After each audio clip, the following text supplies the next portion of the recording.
Settle in. Let the lights go low. Let the room around you soften at the edges. Tonight we're going to talk about a signal, not a loud one, not the kind that announces itself, the kind that hides underneath everything else, patient and quiet, riding along beneath the news broadcasts and the advertisements and the political speeches and the sports games, so far down in the noise floor that no one has any reason to look for it. Unless, of course, you happen to be the one person in the building whose entire job is to look at the noise floor. This is the story of Adrian Keller. It is a story about a man who saw something he was not supposed to see for less than a single second on an ordinary Tuesday evening, and then spent the rest of his life trying to decide whether the world would be better or worse for knowing about it. It is a story about broadcasts, and about bunkers, and about lenses ground in a laboratory that officially never existed. It is about a species of question that, once asked, cannot be unasked. And it begins, as these things so often do, with a man alone in a room full of machines that are humming very softly and very steadily and very slightly out of tune. Close your eyes. Let us go to Nevada. Part 1. The Engineer. The relay station sat 40 miles outside Reno on a low rise of scrub and sandstone where the desert began to give up on the idea of being anything else. It was not an impressive building. It was never meant to be. From the highway, if you happened to glance out the window at the right moment, you would see a squat concrete rectangle the colour of dust, a chain-link fence, a gravel lot with room for 4 cars and never more than one in it, and above all of it, the dishes. 6 of them. Angled up and outward, white paint chalking away under 30 years of sun, aimed at satellites that were themselves slowly, patiently falling out of the sky. The building had a name, technically. It appeared on internal documents as Relay Facility 7. Everyone who actually worked there called it the Shed. Adrian Keller had worked at the Shed for 11 years. He was 36 years old. He had a degree in electrical engineering from a state school he was quietly proud of, a small apartment in Sparks with a balcony he never used, and a job title that took 9 words to say and meant in practice, that he kept old equipment alive past the point where anyone else was willing to try. He was good at it. He was better at it than the job required, which is a specific kind of loneliness that people in maintenance work understand and almost no one else does. He could hear a bearing going bad in a motor from across a room. He could look at a spectrum analyzer and tell you, without measuring roughly what the noise floor was doing that night. He had the sort of mind that noticed when something was 1 degree off, and then could not stop noticing it, and then could not sleep until it was fixed. 11 years of night shifts had given him a relationship with silence that most people never develop. Not the absence of sound, the texture of it. He knew what the building sounded like at 11 at night versus 3 in the morning. He knew the specific pitch the ventilation made when the outside temperature dropped below 40 degrees. He knew which of the 6 dishes creaked in a crosswind and which one stayed silent. He knew what normal sounded like, which is why, on the evening of a Tuesday in early October, he knew immediately that something was wrong. He simply did not yet know what. It started as a maintenance ticket. Nothing more. Dish 4 had been drifting, not badly. A fractional error in the tracking servo, the kind of thing that accumulated over months and eventually meant that a satellite pass, which should have been clean and strong, came in ragged at the edges. The fix was tedious and unglamorous. You climbed the service ladder, you opened the housing, you cleaned the encoder wheel, you reseated a connector that had been slowly corroding since before you were hired, and you came back down. Keller did all of it. It took 2 hours. His hands were cold and there was rust under his fingernails, and the wind coming down off the ridge had that thin edge to it that told you the season was turning. Then he went back inside to check his work. The monitoring room was a long, narrow space with fluorescent lights that he had disabled years ago, because he preferred to work by the glow of the screens. There were 14 monitors. 12 of them displayed telemetry, signal strength, error rates, temperature readings, 100 green numbers scrolling gently upward and downward like something breathing. And 2 of them displayed video. This is a detail worth pausing on, because it is easy to misunderstand. The video monitors were not there for entertainment.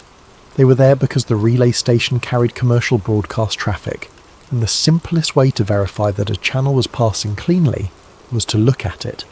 If the picture was clean, the channel was clean. If the picture had artifacts, you had a problem. It was crude, and it was decades old, and it was still the fastest diagnostic anyone had ever come up with. So there were 2 screens, and on those screens, at all hours, the world played itself out to an audience of one very tired engineer. Keller sat down. He pulled his chair up to the desk. He picked up a lukewarm cup of coffee he had abandoned 3 hours earlier, and drank it anyway, because he had done that 1,000 times, and would do it 1,000 more. On the left monitor, a national news broadcast was in progress. The anchor was a man Keller had seen perhaps 10,000 times. That is not an exaggeration. 11 years of night shifts, 6 nights a week, a broadcast that ran on a loop through the small hours.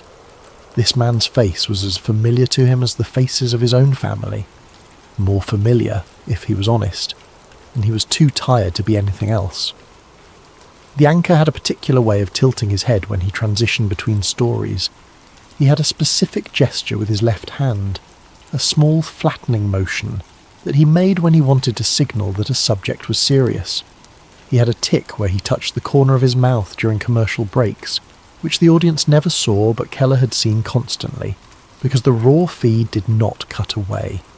Keller knew this man, not personally, but in the way that you know a landscape you have driven through every day for a decade. The anchor said something about a trade agreement. He tilted his head. He moved to the next story, and then, for less than 1 second, his face changed. Let us be very precise about what happened, because precision is what the entire rest of this story depends on. The face did not distort. It did not pixelate. It did not smear or tear or drop out in the way that a corrupted digital signal drops out. Keller had seen 10,000 hours of corrupted signal. He knew every failure mode that video could exhibit. He could have listed them alphabetically. This was none of them. What happened was that the features underneath the face changed, while the face itself continued doing exactly what it had been doing. The smile stayed. That was the part that he would come back to over and over in the months that followed, in the small hours, lying awake, staring at a ceiling he could not see. The smile stayed exactly where it was.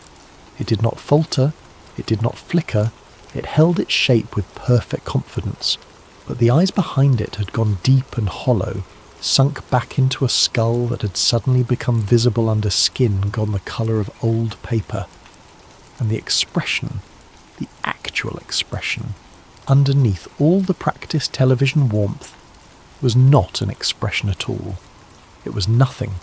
It was the absence of anything.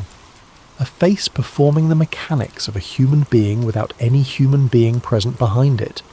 The way a mannequin's face is not sad or happy, but simply, terribly, empty. And then it was gone. The anchor was the anchor again, head tilted, hand flattening, moving smoothly into a story about weather in the Midwest.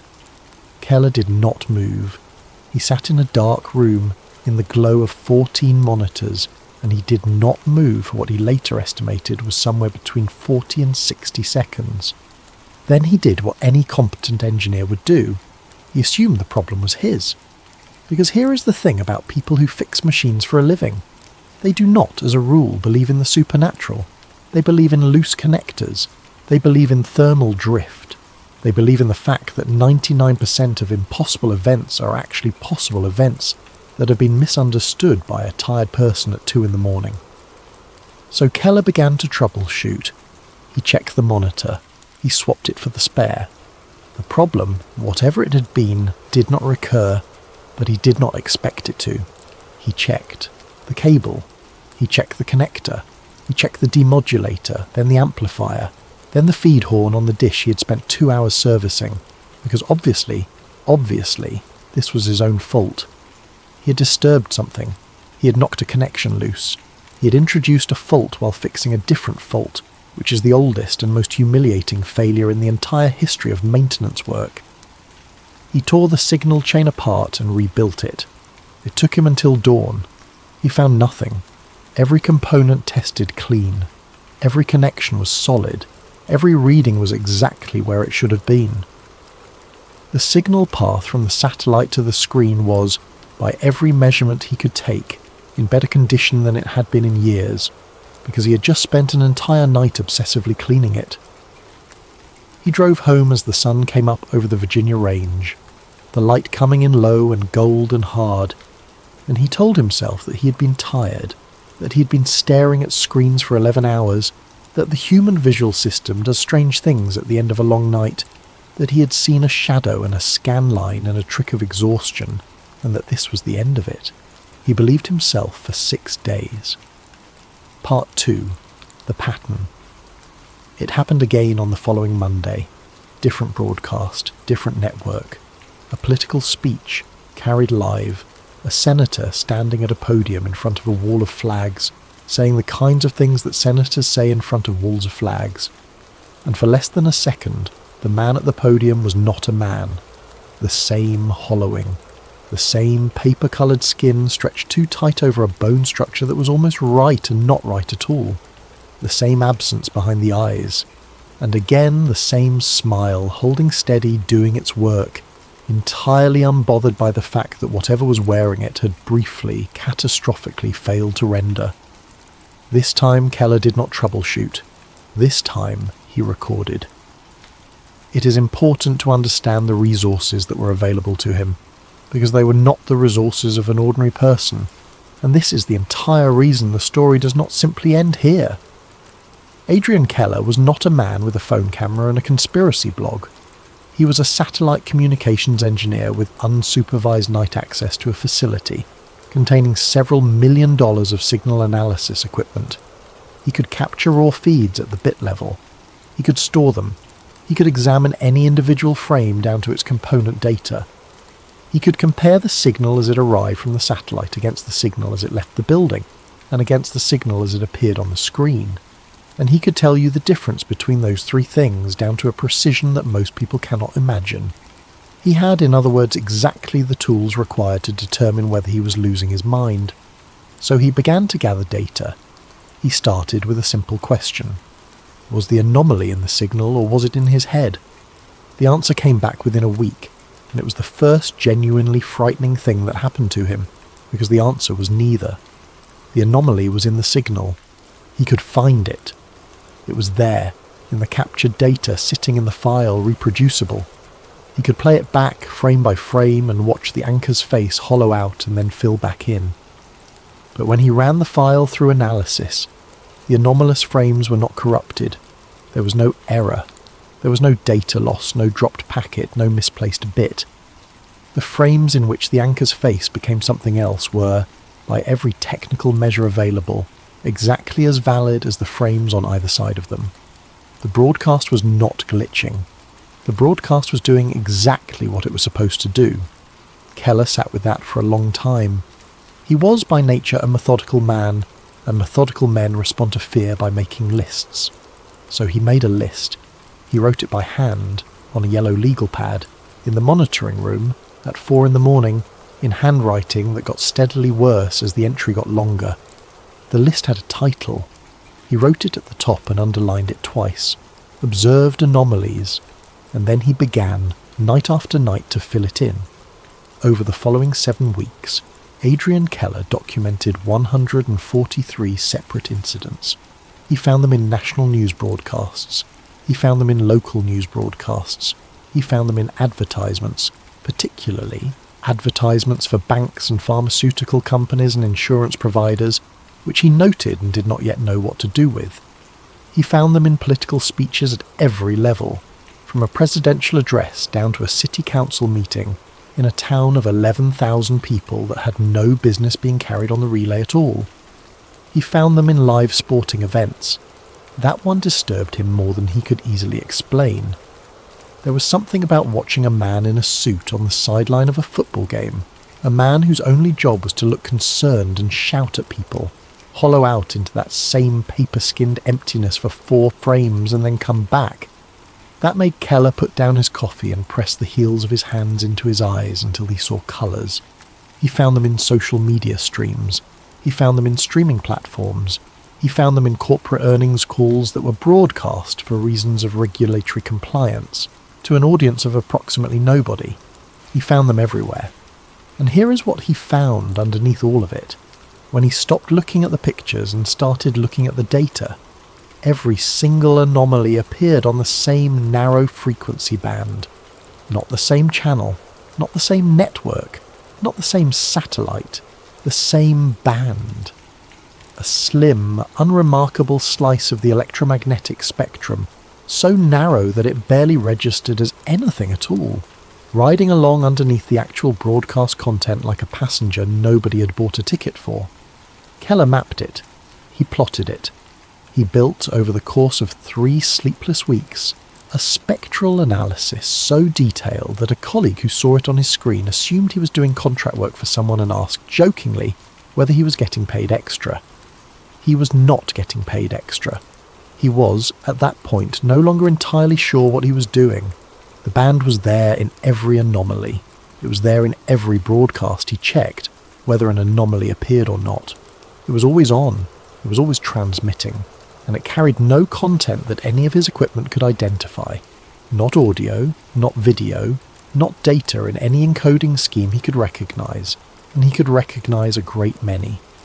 It was, as far as his instruments were concerned, a signal that carried nothing. Which is, of course, impossible. Signals cost money. Bandwidth is expensive. Nobody, anywhere, at any point in the history of broadcasting, has ever spent money to transmit nothing. Somebody was paying for that band. Somebody had been paying for it for a very long time, on every satellite, on every network, in every country, whose feeds passed through the shed. And whatever was riding on it, whatever it actually was, it was not nothing. It was hiding. Keller wrote that word on his legal pad, at the bottom of a page, at some point in the small hours of a Thursday morning in the last week of November. Hiding. Then he underlined it, the way he had underlined the title of the list twice, and he sat back in his chair, and he looked at the 14 monitors, and the 14 monitors looked back at him. He did not go home that morning. He sat in the parking lot until the sun came up, and then he sat in it a while longer, and then he drove to a diner on the edge of town and ordered eggs and did not eat them. He had spent 11 years making sure that signals arrived cleanly. It had genuinely never occurred to him to ask what the signals were for. Part 3. The Reporter. There comes a moment in every story like this one when the protagonist must decide whether to tell someone. It is a harder decision than it sounds. Consider Keller's position. He was a maintenance engineer at an aging relay facility. He had no institutional standing. He had no academic credentials beyond a bachelor's degree. He had, on his side, an enormous quantity of extremely technical data that supported a claim so ludicrous that stating it out loud would end his career in the time it took to finish the sentence. He tried, once, obliquely, with a colleague, a man named Ruiz who worked the swing shift and who Keller had eaten lunch with perhaps 400 times over the years. Keller did not say anything about faces. He was not a fool. He asked instead a purely technical question. He asked whether Ruiz had ever noticed a persistent carrier riding in a particular band, present across all feeds, carrying no identifiable payload. Ruiz said no. Then Ruiz said, and this is the part, that mattered, that Keller should be careful about spending too much time looking at things that were not on the ticket list, because the contract was up for renewal in 18 months, and the last thing anybody needed was an engineer with an interesting theory. Keller said that was fair. He said he had probably just miscalibrated something. He never mentioned it to anyone at the shed again, which is how, in the second week of December, he came to be sitting in his apartment in Sparks at 11 at night, composing an email to a woman he had never met. Hannah Voss was 39 years old, and she was, by a considerable margin, the most dangerous journalist working the defence beat in the United States. She had not started there. She had started, as most of them do, covering city government, and she had discovered early that she possessed a particular and slightly frightening gift, which was the ability to read a budget document the way other people read a novel. She could look at a spreadsheet and see a story in it. She could look at a line item and know, with a certainty she could rarely explain and was almost never wrong about, that the number was lying. Over 15 years, that gift had made her enemies in 3 separate industries. She had broken the story on a defence contractor that had been billing the government for work performed by employees who had died. She had broken the story on a media conglomerate that had quietly acquired a majority stake in the polling firm, whose results it reported on as news. She had broken a story about a satellite communications company, and this is the detail that Keller found and could not stop looking at, that had been awarded a maintenance contract for a set of relay facilities under a bidding process that the Inspector General later described, in writing, as fictional. He read that piece 4 times. He read it in the monitoring room, on his phone, with the 14 screens glowing around him. The relay facilities were not named, but the contract number was listed in a footnote, and Keller had seen that contract number on every purchase order that crossed his desk for 11 years. Voss had written about his building. She had written about the shed, 2 years before he ever noticed anything strange happening on his screens, and she had not known what she was looking at, and neither had he. He wrote to her that night. The email was 400 words long, and he rewrote it 11 times. He said nothing about faces. He said nothing that could make him sound like the kind of person who sends emails to journalists at 11 at night. He said only that he was an engineer with access to broadcast infrastructure, that he had identified a persistent, unexplained carrier signal present across every feed he had access to, that the signal did not appear in any documentation he could find, and that he believed someone was paying a considerable amount of money to transmit it, and had gone to some trouble to ensure that nobody asked why. He said he had data. He said he could not send it electronically. He said he would like to meet. He read it one more time. He deleted the last line because it sounded desperate. Then he put it back, because it was true. He sent it at 11:41 at night. She replied in 19 minutes. They exchanged 11 messages over the following 4 days. Her questions were sharp and specific and largely technical, and Keller found himself unexpectedly, almost embarrassingly relieved to be talking to someone who did not immediately try to make him feel insane. She asked what equipment he had used. He told her. She asked whether the signal was present on feeds that originated outside the country. He checked. It was. She asked whether he had told anyone else. He said no. She said, and he could hear something change in the tone of the message. Keep it that way. They arranged to meet on a Saturday in a coffee shop in Reno at 10 in the morning, because she said she was flying in for something else anyway, which Keller believed at the time and did not believe later. She did not come. He waited 2 hours. He drank 3 cups of coffee he did not want. He checked his phone 11 times and then 20, and then he stopped counting. He called her. It rang and went to a voicemail message recorded in a voice that sounded busy and slightly amused. A woman with somewhere to be. He went home. He told himself she'd been delayed. He told himself she was a working journalist with a chaotic schedule, and he was a maintenance engineer with a theory, and that he had probably overestimated how important he was. He was still telling himself that on Monday, when the story appeared. It was not a large story. It was 4 paragraphs on a regional news site filed under local. It said that Hannah Voss, 39, an investigative journalist, had been reported missing by her editor after failing to file an expected piece and failing to respond to contact attempts over a period of 6 days. It said that police had entered her apartment.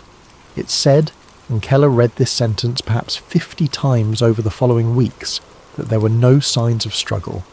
Here is what was in the apartment. Everything. Her coat was on the hook. Her keys were in the bowl by the door.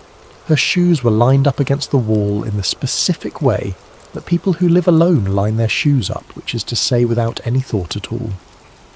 There was a mug in the sink with tea still in it. gone cold and gone dark, sitting in a ring of its own residue. Her laptop was on the kitchen table, open, plugged in, screen dark. When investigators powered it on, they found a machine that had been remotely and completely wiped. Not deleted, wiped. Every sector overwritten. A drive that had been returned, with considerable technical effort and considerable expense, to the exact condition it had been in on the day it left the factory. There were no files, there were no fragments, there was no recovery. And on the table beside the laptop, weighted down under the corner of the machine so that it would not blow away if a window had been open, which no window was, there was a single sheet of paper. It was handwritten. The handwriting was hers. The police confirmed that later, comparing it against a decade of notebooks that were stacked, undisturbed, on a shelf in the next room. It said one thing. The broadcasts aren't controlling us. They're disguising them. That was all. No signature, no date, no explanation. 9 words and a period, written in blue ink, by a woman who had spent 15 years learning how to say exactly what she meant in as few words as possible. Keller read those 9 words on a Monday afternoon in his apartment in Sparks, standing up, still in his coat, having not sat down since he came through the door, and he understood all at once, and with a completeness that made him have to put a hand on the back of a chair, that he had been asking the wrong question for 2 months. He had been asking what the signal was doing to people. The correct question. The question Voss had gotten to in 4 days, working from nothing but his description, and her own catastrophic gift for knowing when a number was lying.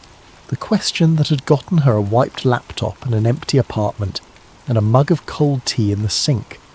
The correct question was what the signal was doing for someone. The broadcasts were not a weapon pointed at humanity. They were a curtain, and there was something standing behind it. Part 4. Operation Beacon. Adrian Keller did not go to the police. This is the decision that people argue about when they argue about this story, and the arguments are usually made by people who have never had to make it. So let us be fair to him. He had no evidence that a crime had occurred. He had never met Hannah Voss. He had exchanged 11 emails with her, on an account he was fairly sure was compromised, in which he had described unauthorized analysis of proprietary signal traffic carried by a facility he did not own, using equipment he was not authorized to use for that purpose, in violation of approximately 9 separate clauses of his employment contract. If he walked into a police station and told them what he knew, the most likely outcome was not an investigation. The most likely outcome was that he lost his access. And his access was the only thing he had. So instead, Adrian Keller became a historian. It is a strange thing to watch an engineer turn into a researcher. Engineers are trained to work forward, from cause to effect, from input to output. Historians work backward. They begin with the wreckage and reason their way toward the collision. Keller was not good at it at first. He wasted weeks. He chased documents that did not exist and filed requests that came back redacted into meaninglessness, and read forum posts written by people who were, he came to understand with great sadness, simply unwell. But he had 2 advantages that most people do not. The first was that he knew exactly what he was looking for. He was not looking for aliens. He was not looking for a conspiracy. He was looking for a specific slice of the electromagnetic spectrum, and he was looking for anyone, at any point in the last 100 years, who had been interested in it. The second was that he had 11 years of night shifts, and he had absolutely nothing else to do. He found it in March. The document was not classified. That is the detail that would keep him awake later. It had never been classified, or if it had been, that classification had lapsed decades ago, and nobody had ever bothered to think about it again. It was sitting in a digitized collection of budget appropriations, held by a university library, available to anyone with an internet connection, and a very high tolerance for boredom. It was a line item. The line item read, in full, Beacon, Electromagnetic Perception Studies, continued funding. That was it. A name, a description, and a number that Keller converted into modern dollars and then converted again, because he assumed he had made an error, and then sat back in his chair when he discovered he had not. The number was enormous. Operation Beacon, whatever it was, had been receiving funding at a level comparable to major weapons programs. Not for a year, for decades. From the middle of the 1940s through to the early 1970s, in an unbroken line growing steadily, buried in appropriations documents under a heading so tedious that no auditor in the history of the Republic had ever read past the first 4 words, Keller began to pull the thread. The official history, when he finally assembled it, was almost aggressively boring, and he came to believe that this was on purpose. Officially, Operation Beacon was a Cold War program dedicated to the study of Soviet communications technology. Officially, it existed to understand how the other side transmitted information, to identify vulnerabilities, and to develop countermeasures. Officially, it produced a series of technical reports on radio propagation and signal intelligence, most of which were published, all of which were dull, and none of which would make any human being on Earth read a second page. Keller read every one of them, and in the 4th report, in an appendix, in a footnote to a table concerning the effects of prolonged exposure to specific electromagnetic frequencies on laboratory personnel, he found a sentence that had been sitting in a published document in a public library for 51 years. The sentence said that certain frequencies, when applied within specific parameters, produced measurable and reproducible alterations in subject perception, and that this effect appeared to be strongest in the visual cortex, and that further study was recommended. Keller read it. Then he read it again. Then he stood up and walked around his living room twice and sat back down and read it a 3rd time. Alterations in subject perception. Not hallucination, not sedation. Not any of the words that a program studying mind control would use, because Operation Beacon was not studying mind control. That was the thing. That was the thing Keller understood in his apartment at 1 a.m. in the middle of March, with a 51-year-old technical report open on his laptop. Beacon was not studying how to put things into people's minds. Beacon was studying how to take things out. Specifically, and this was stated with the flat, uninterested clarity of a scientist reporting an inconvenient result, Beacon had discovered that within a narrow band at low power, applied continuously, human beings could be made to fail to see things that were in front of them. Not blindness. Nothing so crude. The subjects were not blind. Their eyes worked perfectly. The signal did not touch the eyes at all. It touched the part of the brain that decided what the eyes had seen, and it worked on everyone. The program was officially terminated in 1972. The final report is available. It runs to 60 pages. It concludes that the phenomenon, while scientifically interesting, has no viable military application, and recommends that the research be discontinued and the facilities repurposed. It is signed by a program director whose name appears nowhere else in any document Keller could find before or after, and the funding, according to the appropriations record, stopped in 1972, exactly as the report says it did. Keller believed that for about 6 hours. Then he went back to the appropriations records and did what an engineer does, which is to stop reading what the document says and start measuring what it does. He did not look at the line items, he looked at the totals, and he began, with enormous patience, over a period of 5 nights, to check whether the sum of the parts equaled the whole. It did not. Beginning in the fiscal year 1973 and continuing forward from there, the appropriations for a particular agency contained a discrepancy. It was small as a percentage. It was not small in absolute terms, and it was, when Keller adjusted for inflation and plotted it, almost exactly equal to the Beacon funding line, continuing on its previous growth curve as if nothing had happened at all. The money did not stop in 1972. The money stopped having a name. Part 5. The Arctic Signal. If you want to understand a program, you do not start in the middle of it. You start before it existed, and you ask what made it necessary. Keller went looking for the reason. He found it eventually in 1938. The event is documented. in the way that things were documented in 1938, which is to say inconsistently in 3 separate languages by people who had no idea what they were writing about and no reason to believe it mattered. In the late autumn of that year, a signal was intercepted. It came from the Arctic Circle. That is as precise as the records get, and Keller came to believe that this imprecision was not a coincidence, because the 3 separate listening stations that recorded it were separated by more than 1,000 miles, and when he plotted their bearings, the lines did not converge on a point.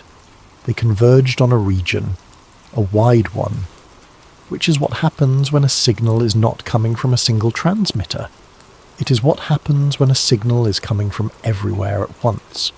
The transmission lasted, according to the most reliable of the 3 accounts, somewhere between 9 and 14 hours. It repeated. It did not vary, and it contained 3 things: mathematical sequences, not code, not encryption. Mathematics, in a form so fundamental that the operators who recorded it recognized what they were looking at immediately, because prime numbers are prime numbers in every language that has ever existed or will exist. Geometric patterns, rendered as data, reconstructed later, on paper, by hand, by men who did not know what they were drawing until the drawing was finished, and repeating frequencies, a set of them, specific, narrow, and precisely defined. Keller looked at that list for a long time. Then he went and found the frequencies. They are in the record. They were published in 1939 in a technical bulletin as a curiosity, alongside a note speculating that the transmission was likely an artifact of unusual atmospheric conditions. The bulletin has been digitized. Anyone can read it. Almost nobody has. The frequencies in the 1938 Arctic signal are the same frequencies that Operation Beacon spent 30 years studying. They are the same frequencies that Adrian Keller found hiding underneath every broadcast that passed through Relay Facility 7. They are the same band. He sat with that for 3 days. He did not go to work.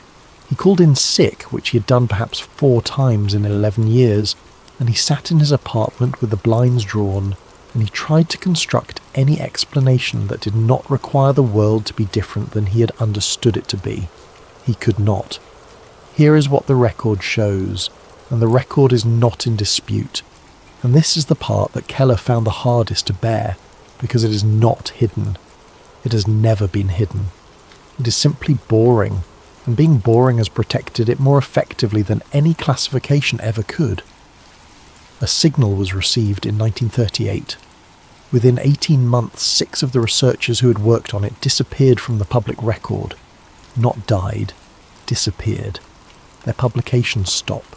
Their university affiliations end.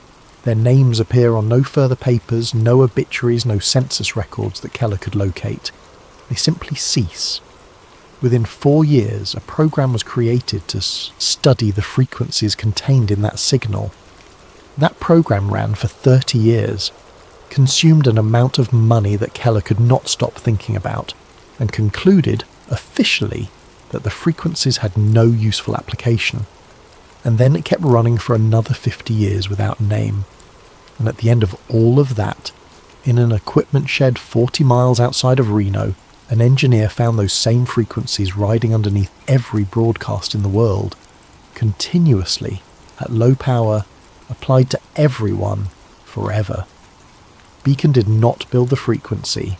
Beacon found it, and then Beacon spent 30 years learning what it did. And then somebody, at some point, in some room that has never been described in any document that Keller could find, decided that the correct thing to do with a signal that prevents human beings from seeing what is in front of them was not to turn it off. It was to make sure it never stopped. Part 6.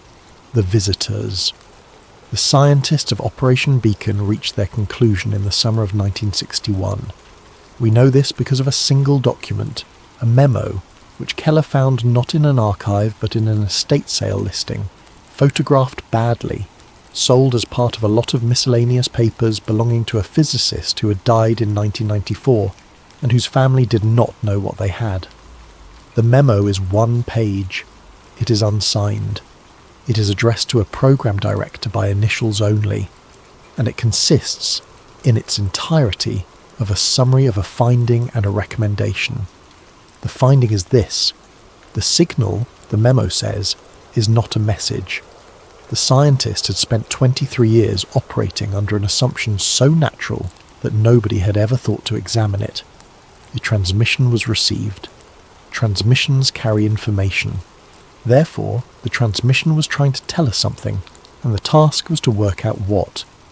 They had spent 23 years trying to read it, and in 1961, one of them, and we do not know which one, asked a different question. What if it is not addressed to us at all? What if it is not communication? What if it is infrastructure? You do not have to understand a great deal of physics to understand the rest, and Keller, who understood a great deal of physics, understood it immediately. The signal did not carry a message because it was not for sending messages. It was doing a job. It was performing a function, continuously, on everything within range of it, and the function had nothing to do with information. The function was concealment. The memo does not use the word aliens. It never once uses that word, and Keller found this significant because the men who wrote it were serious people who had spent their careers being careful. They use a different phrase, and the phrase appears exactly twice, and Keller could not read it without a physical sensation in his chest. They call it an intelligence of non-human origin, present within the human population, and morphologically adapted for concealment. That is the sentence. Read it again slowly. Present within the human population, not arriving, not coming, not observing from orbit or hiding in the deep ocean or waiting on the dark side of the moon. Present. Already here. Already among us. Already. And this is the part that took Keller's breath away in a state of adaptation, which is a word that implies a very great deal of time. The scientists of Operation Beacon had not discovered a signal. They had discovered a curtain, and they had spent 23 years measuring the fabric of it before it occurred to any of them to wonder what it was hanging in front of. Humanity had not been infiltrated recently. Humanity had been infiltrated so long ago that the infiltration had had time to become the normal condition of the world, and the signal was not there to hurt us. The signal was there so that we would not notice. Part 7. How they survived. Let us slow down here, because this is the part of the story that most people get wrong. When you hear a story like this one, your mind reaches for a particular image. It reaches for something monstrous, something with too many limbs, something that would be obviously wrong the moment you saw it, something that could only exist behind a curtain because no curtain could possibly be thick enough to hide it in daylight. That is not what this is. The entire, terrible, elegant premise of the thing Keller found is that the curtain is thin. It has to be. A thick curtain would be obvious. A signal capable of hiding something genuinely radically alien would have to do so much work to your perception that you would notice the work being done. You would feel it. You would walk down the street and you would know that something was wrong with your eyes. But the beings, according to every document Keller assembled over the following year, are not radically alien. They are almost human. Almost. The differences are small. They are so small that in isolation each one is nothing. It is only when you place them next to each other, in a list, on a legal pad, at 4 a.m, that they begin to form a shape. They age more slowly, not dramatically, not visibly, but over decades, in a way that is invisible year to year and undeniable across a lifetime. They are the people who look, at 70, the way you expected them to look at 55, and everyone remarks on it kindly, and nobody thinks about it for more than a moment, because there is always someone who ages well. They rarely form deep emotional attachments. They marry sometimes. They have families sometimes. But the attachment is not there. And if you have ever known such a person, you know exactly what is meant, and you know that we have 100 kind words for it. Reserved, private, focused, difficult to read, a hard person to know, and they gravitate consistently, reliably across every generation toward positions of influence. Not power exactly, not the crown, not the visible seat. Influence, the position beside the seat, the chief of staff, the general counsel, the managing director, the person on the board whose name nobody outside the building knows, who's been there for 30 years, who has seen 4 chief executives come and go, and who is the reason that certain decisions get made and certain other decisions never come to a vote. Keller mapped it, over the course of that year, the way he had mapped the frequency band. He found them, or believed he found them, in finance, in the intelligence services, in media conglomerates, in multinational corporations, in the permanent civil service, in the parts of government that do not change when the government changes. He found them, in other words, exactly where you would put yourself if you were a small population living inside a very large one, and your survival depended on never, under any circumstances, being noticed. You would not seek the throne. Thrones are photographed. You would seek the room next to the throne, and then you would stay in it for 400 years. Part 8. The network. There remained a technical problem, and it was Keller's kind of problem, and it is the reason he was able to get as far as he did. The problem is this: a signal has range. Operation Beacon's research, at least the portion of it Keller could reconstruct, described an effect that required continuous exposure at close range. A laboratory, a room, a subject seated at a specified distance from an emitter. That is not a curtain, that is a very small tent. To hide something from the entire human population, permanently, you would need to bathe every person on Earth in that frequency, at all times, everywhere. In their homes, in their cars, on mountainsides, in cities and villages and boats in the middle of the ocean. You would need to reach every human eye, continuously, forever, with no gaps. That would require an infrastructure of almost unimaginable scale. It would require transmitters distributed across the entire surface of the planet, at every scale, in overlapping coverage, redundant, self-healing, constantly maintained, constantly upgraded and funded at a level that no government could hide. You would need, in fact, exactly the infrastructure that we spent the last 100 years building for ourselves. The satellites, the cell towers, the fibre optic backbone, the broadcast antennas, the relay stations, the undersea cables, the router in your living room, the device in your pocket that you have never once, in your entire life, been more than a few feet away from. Keller sat in the shed with a map of global communications infrastructure on one screen and a spectral analysis on the other, and he understood something that made him laugh out loud, once, and then not again for a long time. They did not have to build it. They only had to encourage it. Every single dollar of the trillions poured into global connectivity over the last century, every act of engineering genius, every entrepreneur who ever stood on a stage and talked about bringing the world closer together, every single one of them was doing exactly what a species living in hiding would most desperately want done. We built the curtain ourselves. We were proud of it. We are still proud of it. We compete to build it faster, and nobody had to be corrupted. Nobody had to be bribed.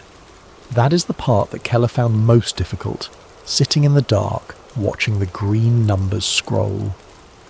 The conspiracy did not require conspirators.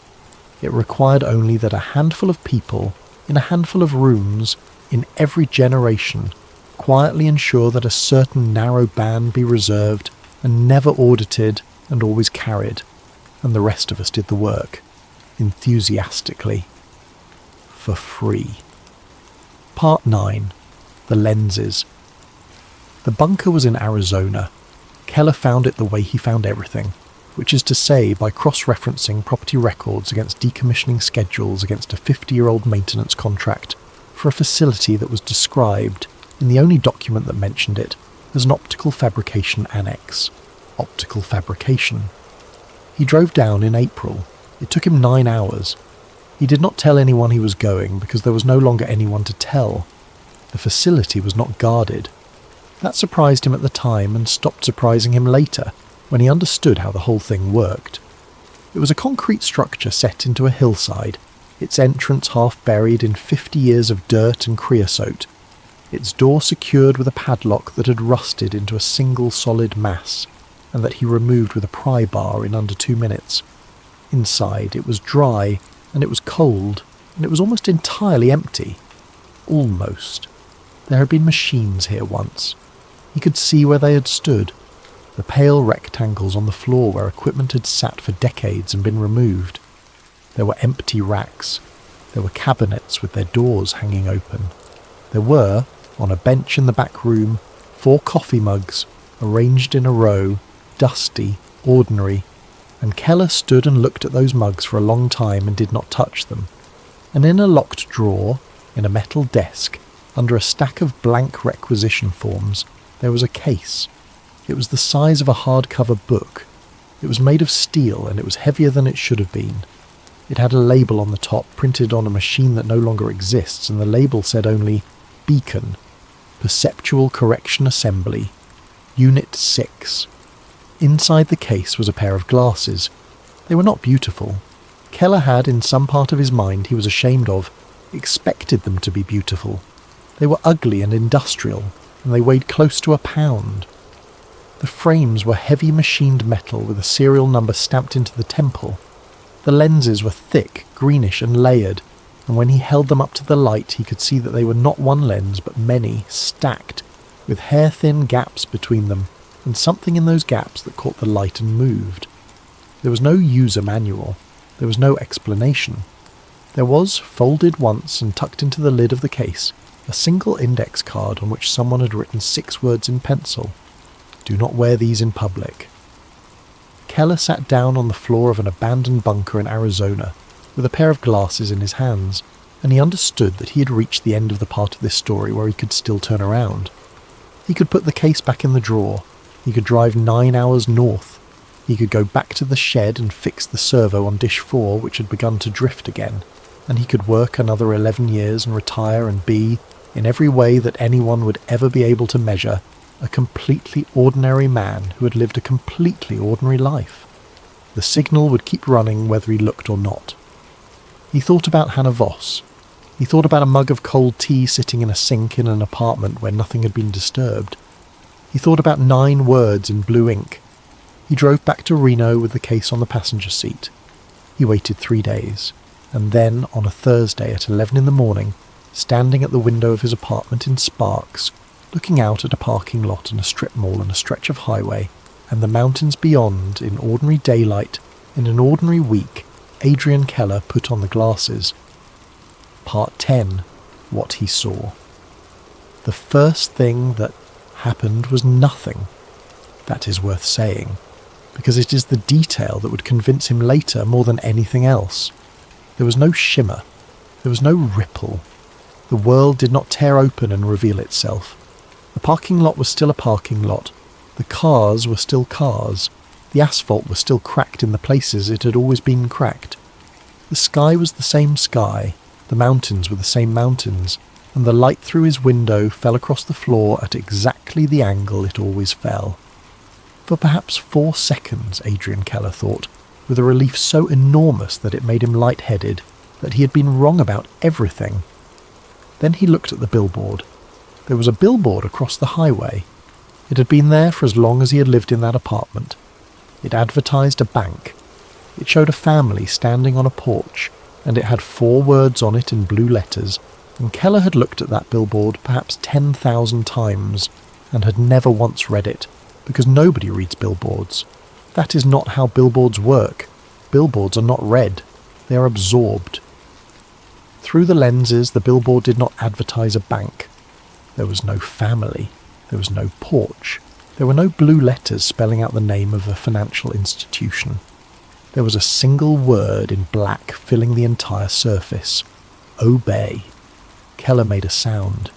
He would not be able to describe it afterward. He turned his head. The bus shelter on the corner. The one with the poster for a pharmaceutical product. The one with the woman laughing in a field. Consume. The digital sign above the gas station. The one that cycled between the price of fuel and an advertisement for a soft drink. Compete. The screen in the window of the electronics store across the parking lot, playing a loop of a film he had never seen and had somehow watched 100 times. Remain distracted. And on the side of a bus moving slowly down the highway in the late morning traffic, carrying perhaps 20 people who are reading their phones and thinking about lunch. Do not question. Keller stood at his window with his hands braced on the sill, and he did not take the glasses off, though every part of him was screaming at him to do it, because he understood with total clarity that he would only be able to do this once, that once he took them off he would begin immediately to construct explanations. He would begin to talk himself out of it. He was an engineer, and engineers are professional talkers out of things, and he knew himself well enough to know that he had perhaps 5 minutes before his own mind began the work of protecting him. So he made himself look. He looked at the street, and in the street, among the ordinary people, going about their ordinary Thursday, walking to their cars and carrying their coffee and talking on their phones, there were faces that were not human. Not many. That was the thing. Not a crowd of them. Not a horde. He counted 3 in the space of 11 minutes. Out of perhaps 200 people, they were doing nothing remarkable. One was loading groceries into the trunk of a sedan. One was standing outside the coffee shop, waiting, checking a watch. One was walking, unhurried, with a bag over one shoulder, in the direction of the office park. They were not watching him. They were not watching anything. They were simply going about the business of a Thursday morning in a small city in Nevada, the way you or I would, the way anyone would. And their faces were the face he had seen on the news anchor, 6 months earlier, for less than 1 second, on a screen in the dark, hollow-eyed, paper-skinned, the bone structure not quite right, not quite wrong, the specific and unbearable almost of a thing that has spent a very long time learning to pass and has very nearly succeeded, and on every one of them, worn like a coat, comfortable, unremarkable, entirely convincing to anyone who happened to glance over. The smile. Keller took the glasses off. The billboard advertised a bank. The woman on the bus shelter laughed in her field, and down on the street, among the ordinary people going about their ordinary Thursday, a man loaded groceries into the trunk of a sedan and closed it and got into his car and drove away. Part 11. The economy. Keller did not leave his apartment for 9 days. He would tell people later that he was afraid, and that was true, but it was not the whole truth, and he knew it. The whole truth was that he was thinking, and he was thinking in the specific, obsessive, all-consuming way that engineers think when they have been handed a system and cannot rest until they understand what it is optimized for. Because that was the question now. Not who, not how, why. Consider the 5 commands. Sit with them the way Keller sat with them, on a legal pad, in an apartment with the blinds drawn for 9 days. Obey. Consume. Compete. Remain distracted. Do not question. They are not, if you look at them properly, the commands of a conqueror. A conqueror does not need to say obey. A conqueror says kneel, and if you do not kneel, the conqueror kills you, and the matter is settled. Conquest is loud and expensive, and it ends. These are not the commands of someone who wants to rule you. These are the commands of someone who wants you to keep doing something. Keller wrote that on his pad. Then he sat back and looked at it, and felt the floor of his understanding drop out from under him for the second time in a year. What are we producing? Not goods. Goods are incidental. You do not need a global perceptual concealment infrastructure to acquire goods. If you are an ancient species embedded in the highest levels of finance and industry across every continent on Earth, you could simply own things, and by every indication they did. They were not doing this for money. So look again at the commands. Look at what they actually produce in the aggregate across 8 billion people, continuously, for centuries. Obey produces submission, and the low-grade resentment that comes with it. Consume produces appetite that is never satisfied, which is to say permanent structural dissatisfaction. Compete produces division. It produces the conversion of every neighbour into a rival. It produces a species that has spent its entire history at war with itself over resources that, in most centuries, were sufficient for everyone. Remain distracted produces anxiety without object, a permanent humming background dread of the modern world, the feeling that you are behind on something and you do not know what, and do not question produces the one thing that all of the others depend on, which is the absence of anyone stopping to ask what any of this is for. Fear, division, appetite, anxiety, resentment. Keller looked at the list for a long time. Then he wrote, underneath it, in handwriting that had gone very small and very careful, "We are not the workers, we are the crop. That is the claim. That is the centre of the whole thing, and it is the part that no document ever states outright, because no document has to. Once you have the 5 words, you can derive it yourself," and Keller derived it in an apartment in Sparks, alone, in April, and then he went and sat in the shower for an hour with the water running cold. According to the conspiracy, the hidden species does not eat us. It does not need our labour. It does not need our land or our metals or our water. It needs the emotional output of a large, intelligent, deeply unhappy population. And so it has spent centuries patiently, from the room beside the throne, building a civilization optimized for the mass production of exactly that. Every advertisement that makes you feel insufficient, every news broadcast that makes you afraid of your neighbour, every algorithm that has ever learned that outrage keeps you scrolling, and contentment does not. Every economic system that requires infinite growth on a finite planet, and therefore guarantees that no one, anywhere, will ever have enough. None of it is an accident, according to the theory. None of it is a bug. It is a harvest. And here is the detail that Keller could never get past, the one that would sit in his chest for the rest of his life like a stone he had swallowed. We do all of it to each other. Nobody had to make us cruel. Nobody had to teach us envy. The species did not invent human misery. It found human misery already present, in small quantities, an ordinary feature of an ordinary animal, and it did what any farmer does when they find a plant growing wild. It cultivated it. And we, in our billions, tend the fields, and we call it progress, and we are proud of the yield. Part 12. Professor Silas Whitmore. It took Keller 4 months to find the historian, and when he found him, the historian had been waiting for someone like Keller for 30 years. Silas Whitmore was 81 years old. He lived in a farmhouse outside Ithaca, New York, on 11 acres of land that had been slowly and comprehensively reclaimed by the forest.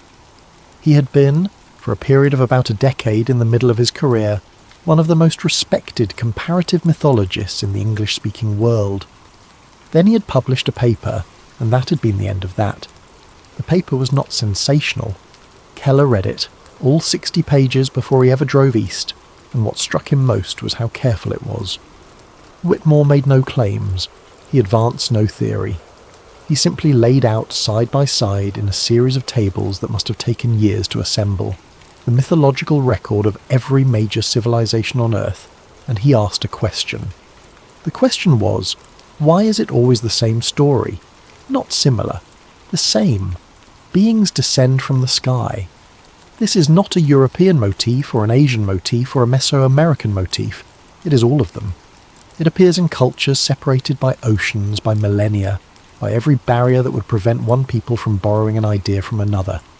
The beings are described consistently as human in form, not monstrous, not alien, human or nearly so, and beautiful and cold. They take positions of rulership or they stand beside those who rule. They marry into royal lines. They found dynasties.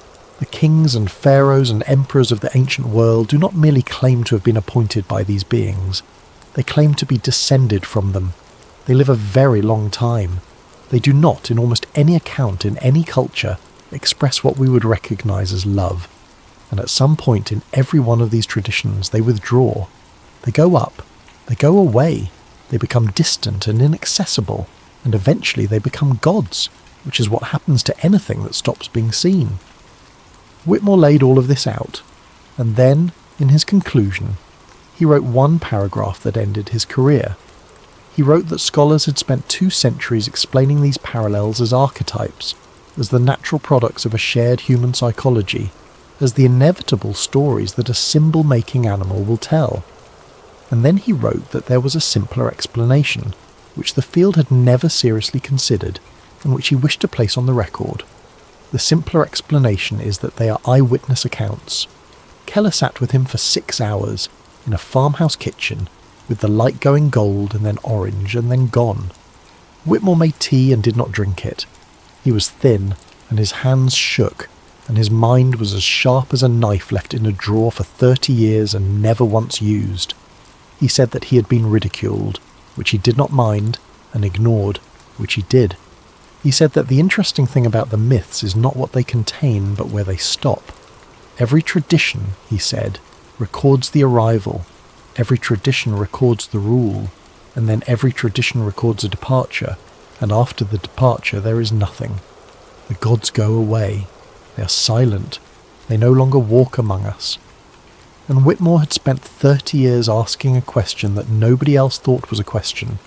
Why would they leave? He set down his cup. He looked at Keller, an old man in a cold kitchen, and he said the thing he had been waiting 3 decades to say to somebody who might believe him. They did not leave. We stopped being able to see them. Part 13. The timeline. Whitmore's reconstruction, assembled over 30 years of unemployment, goes like this. They came a very long time ago, not 60 years ago, not in a flying saucer over a desert in New Mexico. Thousands of years at minimum, and Whitmore's private estimate, which he would not publish, was considerably longer. They did not come as conquerors, because they could not. Whatever brought them here, whatever it cost them, it did not leave them with an army. It left them with a small number of survivors on a planet that was already occupied by a violent, numerous, and extremely adaptable species that outnumbered them beyond any possibility of direct control. You cannot conquer a world with 100 people. It does not matter how advanced you are, but you can rule it. Because rule is not about force. Rule is about proximity to decision. So they did the only thing that was available to them, which was to become the advisors, the priests, the counselors, the wise strangers who arrive from over the mountains and know things. They did not take the throne. They stood beside it, and they whispered, and the whispering worked, and their children whispered, and the whispering has never stopped. For most of human history, according to Whitmore, this was enough, and it was also all that was possible. A species of a few thousand individuals embedded across a planet of scattered agricultural populations could influence, but it could not manage. Information moved at the speed of a horse. Coordination was impossible. Control was local, partial, and constantly at risk. And then, in the space of about 200 years, we handed them everything they had ever needed. Industrialization gave them scale. It gave them corporations, which are immortal and which do not require a long-lived being to explain why the same name is on the letterhead for 2 centuries. Mass media gave them a voice that reached every ear simultaneously, and global electronic communication gave them the last piece, the one they had been waiting for, the one that Operation Beacon stumbled into in 1938 and spent 30 years learning to operate. It gave them the curtain. Whitmore said this in his kitchen, with the light gone, without turning on a lamp. He said that for most of history they had to be careful. They had to stay in the shadows, in the back rooms, in the temple. They had to limit their numbers and choose their moments, and accept that they would occasionally be seen, and that when they were seen, they would have to become a myth. And then, sometime in the last 100 years, they stopped having to be careful. He said, "Think about what that means. They can stand in the street now. They can load groceries into a car in a parking lot in Nevada at 11 in the morning on a Thursday in front of 200 people, and not one of those people will see anything at all." He said, "We did not lose the ability to see them." He said, "It was taken deliberately by us on their instructions, and we were so proud of the machine we built to do it that we gave it to our children as a gift." Part 14. The Resistance. They found Keller in September. He had been expecting for a year to be found by the other side. He had made peace with it in the way that you make peace with a thing you cannot prevent, which is badly and incompletely, and mostly at 3 in the morning. What he had not expected was a woman in a supermarket parking lot who fell into step beside him. matched his pace exactly, didn't look at him, and said, in a perfectly conversational voice, that Dish 4 was drifting again, and that he should really see to it before winter. Her name was Miriam Hale. She was 64 years old. She had spent 29 years as an analyst in the intelligence community, and she'd retired, officially, on medical grounds, at the age of 51. She had not been ill. She had, in the course of a routine review of long-running budgetary anomalies, found a discrepancy in an appropriations line beginning in the fiscal year 1973. She had, in other words, walked into this from the opposite end. She had started with the money. Keller had started with the picture. It had taken them both a little over a decade to arrive at the same place, which was a supermarket parking lot in Nevada in September, with the light going flat. The organisation she belonged to, if organisation is even the word, consisted of perhaps 40 people spread across 9 countries. They had no name. They had deliberately no structure, no records, and no leader, though Hale was the closest thing to one. They had been trying to expose this for 31 years. Keller asked her, in the parking lot, and then again that evening, and then again over the following months, the question that anyone would ask. Why has it not worked? The evidence exists. He had it. She had it. 40 people across 9 countries had it. Beacon's own documents were, in large part, sitting in public libraries, unclassified, uncatalogued, and unread. The frequency band could be measured by any competent engineer with the right equipment. The lenses were real. There were, Hale told him, at least 4 other pairs. Why, in 31 years had nobody believed them? And Miriam Hale gave him an answer that Keller would think about, without stopping for the rest of his life. She said, because it is not being suppressed.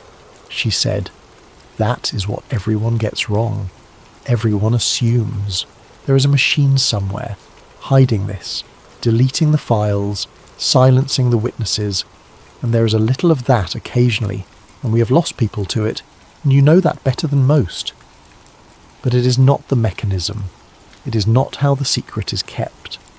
The secret is kept, she said, because it is too large to be believed. Tell a man that his government lied about a war, and he will believe you, because it is a human-sized lie. Tell him that his government lied about a plane crash, or a chemical, or a drug, and he will believe you because he has seen those lies before. But tell a man that every institution he has ever trusted, every screen he has ever looked at, every device he has ever held, every economic principle he has organised his entire life around, is a component in a system built by a non-human species to prevent him from seeing them standing in the street. He will not investigate. He cannot. To investigate, he would first have to accept the possibility, and to accept the possibility, he would have to accept that his entire life has taken place inside a structure designed by something that does not care whether he is happy. The mind refuses, not out of cowardice, out of self-preservation. She said, the conspiracy does not need censors. She said, it is protected by the size of itself. Part 15. The Dilemma. The resistance had, over 31 years, arrived at a conclusion that had destroyed most of them. Hale told Keller about it in November, in a rented house outside Sacramento, in a room with the curtains drawn and a radio playing in the corner, which was not for atmosphere. She said that for the first 15 years they had all believed that the goal was exposure. Find the evidence, publish it, wake people up. The truth, once known, would set the world free in the way that everyone believes the truth will, because we are raised on stories in which it does. Then, sometime around year 16, someone in Prague had asked a question that nobody had ever asked. Suppose we win. Suppose tomorrow morning every human being on Earth wakes up able to see. What happens? Keller said immediately. They are removed. Hale said, from where? And she opened a laptop and she showed him what 31 years of mapping had produced, and it was the single most frightening document Adrian Keller ever saw, and there was not one alien on it. It was an org chart. It was a map of the modern world, central banks, regulatory bodies, the clearing systems through which every financial transaction on Earth passes, energy grids, food distribution networks, pharmaceutical supply chains, water treatment, the physical routing of the internet, the institutions that manage sovereign debt, the bodies that certify aircraft as safe to fly. And highlighted across all of it in a soft grey were the positions the resistance believed were held by the species. They were not at the top. They were almost never at the top. They were in the middle. They were in the joints. They were in every single place where two systems connected to each other, in the roles that nobody photographs and nobody votes for and nobody can name, the roles that exist, because a system of that size cannot function without someone who has been there for 40 years and knows how it actually works. Hale said, they are not sitting on top of civilization. She said, they are load-bearing. Remove them, and it is not a coup. It is not a revolution. There is no throne to storm, it is demolition. Every payment system on Earth fails within days, not because they sabotage it, because the people who know how to run it are gone, and nobody else does, and nobody has for 200 years. The grid destabilizes, the medicine stops moving. The food, which for most of the human population travels a very long way through a very fragile chain, stops arriving in the cities, and that is the optimistic version, which assumes that 8 billion people, having just been told the truth, behave calmly. Keller sat in that room for a long time. Then he said the thing that everyone says, at that moment, and Hale had heard it 100 times and never once been able to answer it. He said, "So we do nothing." And she said, "No." She said, "That is exactly what they are counting on you to conclude. That is the trap. It is not a coincidence that a species with no army has spent 2 centuries arranging things so that removing it would kill you. That is not an accident of history. It is the defense." Part 16. The observatory. The observatory is in New Mexico. It sits on a ridge at 8,000 feet, at the end of a road that has not been maintained in 40 years, in a place where the sky at night is so dense with stars that visitors from cities have been known to become physically unwell looking at it. It was decommissioned in 1989. The telescope was removed. The dome was sealed. The buildings were left to the weather, and the weather has taken them slowly, in the patient way that weather takes everything. There is nothing there. Anyone can drive up. People do. Hikers photograph the dome. It is on maps. Keller went up in February in the snow, with Miriam Hale and 2 other people whose names he never learned, and they did not go into the observatory. They went underneath it. The entrance is in the old generator building. It is behind a wall that is 9 inches thick, and, according to the original construction drawings, does not exist. The elevator does not work. There is a maintenance stair, and it goes down 240 feet, and Adrian Keller walked down it in the dark, in the cold, with a flashlight for 11 minutes. At the bottom there was a facility. It was not abandoned.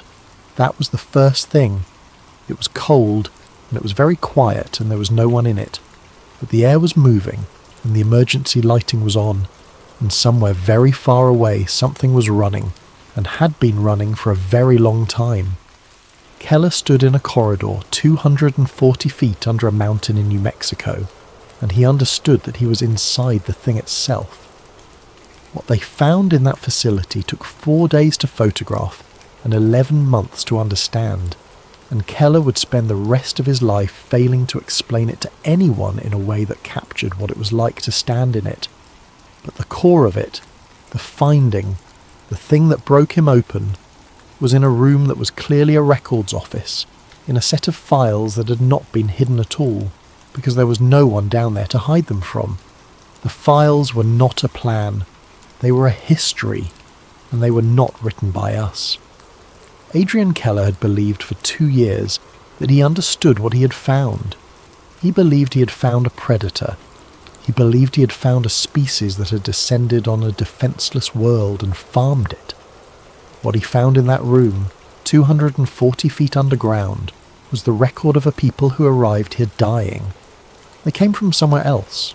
The records do not say where, and Keller came to believe that they did not say because the writers did not want to think about it. Whatever happened, it was final, and it was total, and what reached this planet was not an expedition. It was the last of them. There were, according to the earliest census in that room, 409. 409 survivors on a world that was not theirs, breathing air that was not quite right, among a species that outnumbered them by a factor no arithmetic can make small, and for a very long time, according to those records, they did not hide. That is the part, that is the thing Keller sat down on the floor of that room to absorb. They walked among us, openly, they taught, they healed, and they were extraordinarily good at it, and we wrote it down, and we called them gods, and they let us, because it kept us calm. The early records describe something Keller could only call affection. They liked us. They found us loud and violent and astonishingly kind all at once, and they wrote about us the way you write about a species you are studying and have accidentally come to love. And then, over centuries, something changed. We grew. Their numbers stayed small, because whatever they are, they do not reproduce quickly, and there is no home to send for. Ours exploded. And a species that had once been able to guide a village found itself, over the span of a few thousand years, standing in the middle of a civilization that was accelerating past it in every direction at once. The records document the fear with excruciating clarity. There are, in that room, arguments, genuine arguments, conducted over generations, in which one faction insists that humanity must be told the truth, and the other insists that humanity, told the truth, will exterminate them within a single lifetime. And Keller read those arguments sitting on a concrete floor in the cold, and he could not honestly say that the second faction was wrong. That is the horror of it. That is the actual horror, and it is not the horror anyone expects. They looked at us. They looked at what we had done to every people who arrived on our shores looking different from us. They looked at our history, which they had watched personally in the room as it happened, and they concluded that they would not survive being seen. The second faction won. It won sometime in the early modern period, and the records mark the decision with a coldness that suggests everyone involved knew exactly what they were doing. The decision was to stop being visible, and everything else, everything, the signal, the frequency, the curtain, the network, the 5 words on the billboards, the harvest, the whole terrible architecture of the modern world. All of it grew out of a single act of self-preservation by a frightened, dwindling people who had decided 4 centuries ago that the only way to survive among us was to make sure we could never look at them. And here is the thing about hiding. Hiding does not stay small. If you hide, you must control what people see. If you control what people see, you must control what people are shown. If you control what people are shown, you must control the institutions that show them things. And once you're inside those institutions, you must ensure that they never change in a way that would expose you, which means you must control the direction of an entire civilization forever in every generation, without rest. They did not set out to farm us, they set out to be safe. And then they discovered, as everyone who has ever built a cage discovers, that the cage requires maintenance, and the maintenance requires power, and the power requires a population that is too frightened and too divided and too tired to look up. The last document in that room is dated 11 years before Keller found it. It is short. It is written by an individual whose name is a string of characters Keller could not pronounce, and it is unmistakably a private thing. Not a report, not a plan, a confession. It says that they no longer remember how to stop. It says that the system they built to protect 409 survivors now sustains itself and requires them, and that any attempt to dismantle it would kill both species at once. It says that they have become the thing they were hiding from, and it ends with a sentence that Adrian Keller carried out of that mountain and never put down. It says, "We were afraid, and we made a world out of it, and now the world is afraid, and it is ours, and we cannot give it back." Part 17. The Choice. So here is where it ends, or rather, Here is where it does not end, which is the whole problem. Adrian Keller came up out of that mountain in February, into a sky so full of stars that it did not look like a sky at all, and he sat in a truck at 8,000 feet with the engine off and the cold coming in through the glass, and he understood that the decision was now his. He had it all. He had the frequency, he had beacon, he had the lenses and the org chart, and 4 days of photographs from a facility that officially does not exist, and the confession of a dying species written 11 years ago in a room under a mountain. He could publish, not to a newspaper. There were no newspapers left that were not on Hale's map, somewhere in the middle, in the joints. But there are other ways, and Keller was an engineer, and engineers know how to distribute a signal. He could put it everywhere, all of it, and it would be believed by some and mocked by more, and it would work its way outward the way these things do, slowly, incompletely, unstoppably, and somewhere in a year or a decade it would reach critical mass, and people would begin to look. And what would happen then?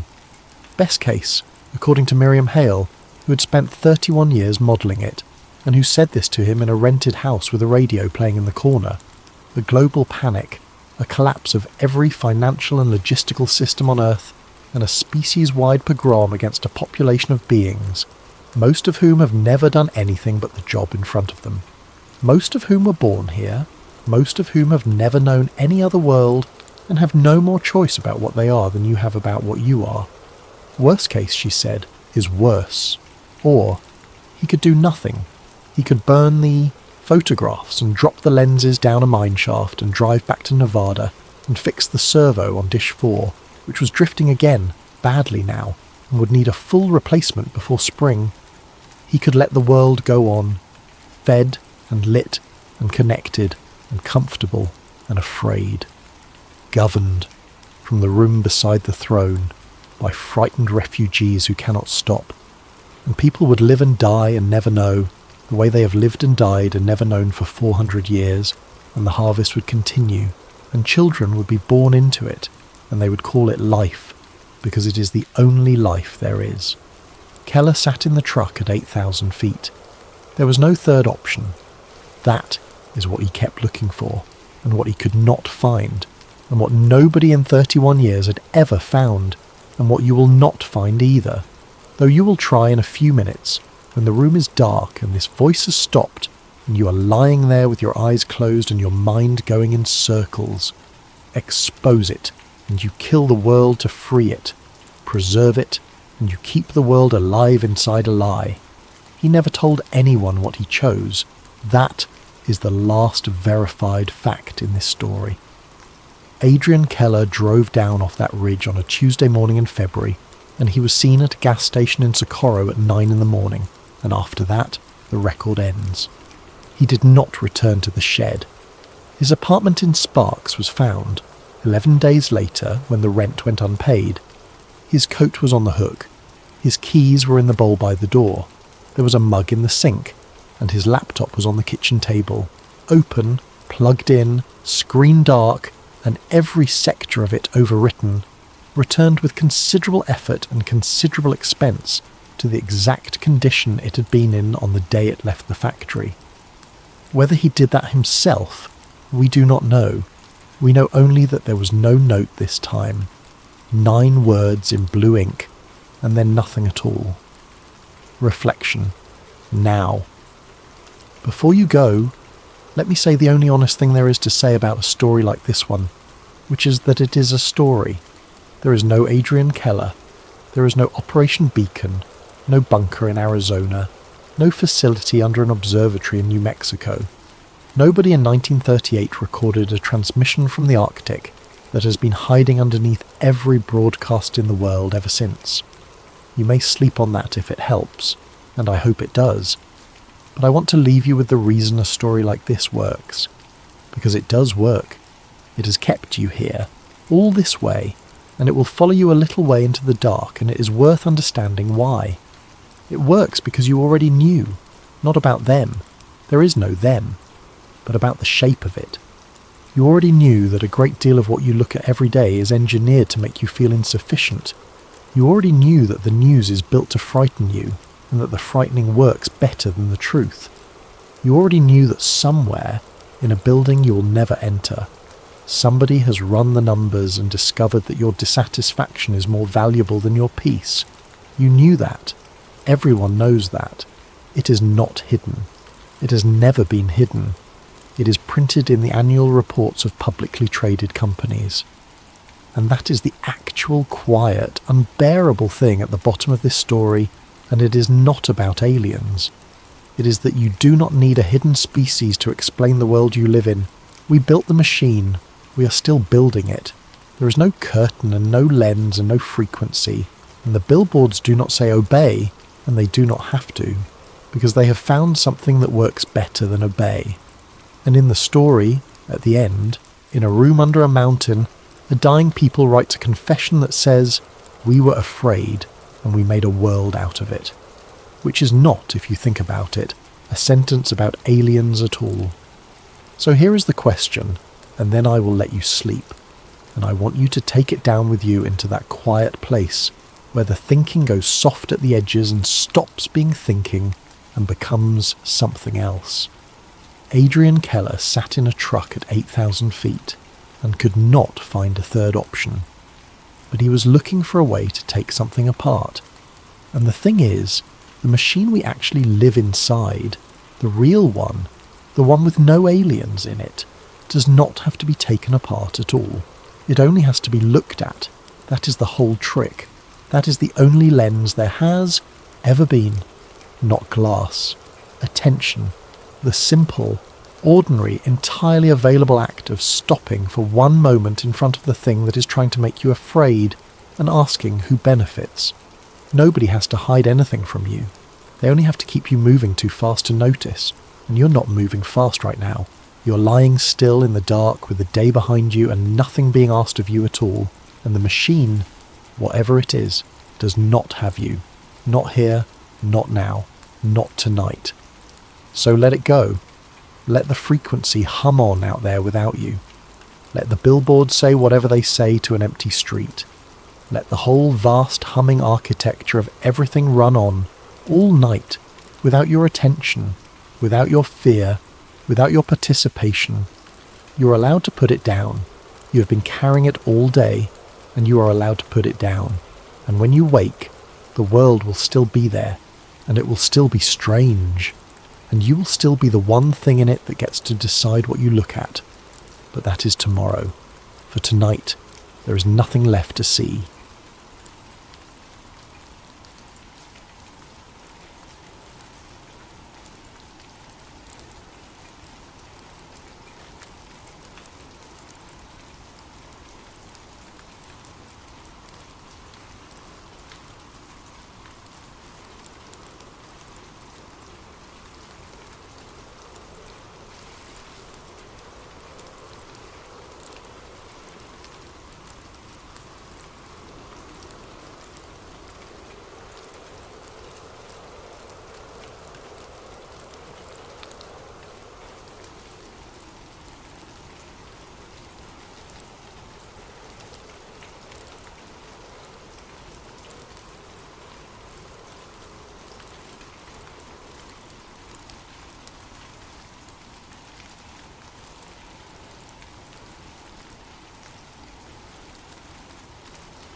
Hey, before we get into tonight's story, a quick but genuine thank you to the comment that suggested this one. You know who you are. If you've been listening on Spotify and you haven't left a review yet, it genuinely takes about 10 seconds and it means more to this channel than you probably realise. Okay, now let's go somewhere ancient. There is a story so old that most people assume it cannot possibly be true. It comes from a time before the Roman Empire, before the birth of Christ. before most of the civilizations we consider ancient had even fully formed. It is a story that the Greeks told each other for centuries, passed down through oral tradition, and eventually committed to writing by a poet named Apollonius of Rhodes in the 3rd century before the Common Era. And at its centre stands a figure unlike anything else in the ancient mythological record. Not a god, not a hero, not a monster in the conventional sense. A machine, a bronze giant, massive, hollow, animated by something flowing through a single sealed vein in his body. He circled the island of Crete 3 times every day, hurling boulders at ships that came too close, heating his metal body until it glowed, and then embracing those who dared to land. He was called Talos, and for thousands of years scholars have filed him neatly under the category of mythology and moved on. But what if that was the wrong category? What if Talos was not a story invented to explain something unknown, but a story preserved to remember something real? Tonight, we follow that question into territory that sits at the strange border between ancient history and modern engineering. We examine what the myths actually say, what the archaeology of Crete actually suggests, and what one modern line of thinking proposes: that the ancient world may have contained machines that we have completely written out of our understanding of history, not because the evidence was never there, but because we were never looking for it. This is Talos, the machine of the gods. Act 1. The myth that refused to stay myth. To understand why Talos is unusual, you need to understand what most ancient myths actually look like. The Greek mythological tradition is extraordinarily rich. It includes gods who transform into animals to pursue lovers, heroes who descend into the underworld and return, monsters born from the union of divine beings and mortals, sea creatures that swallow ships whole, and creatures of every imaginable variety. The Greeks did not lack imagination. Their mythology is vast, internally inconsistent in places, and wonderfully human in its concerns: love, jealousy, power, pride, fate. Most of these myths operate according to a certain kind of logic. The creatures in them are either divinely powerful or monstrous by nature. The gods interfere in human affairs because they are emotional beings who take sides. Heroes succeed or fail based on their virtue, their lineage, or the favour of Olympus. This is the internal grammar of Greek mythology, and when you read enough of it, you begin to recognise its patterns. Talos does not quite fit the pattern.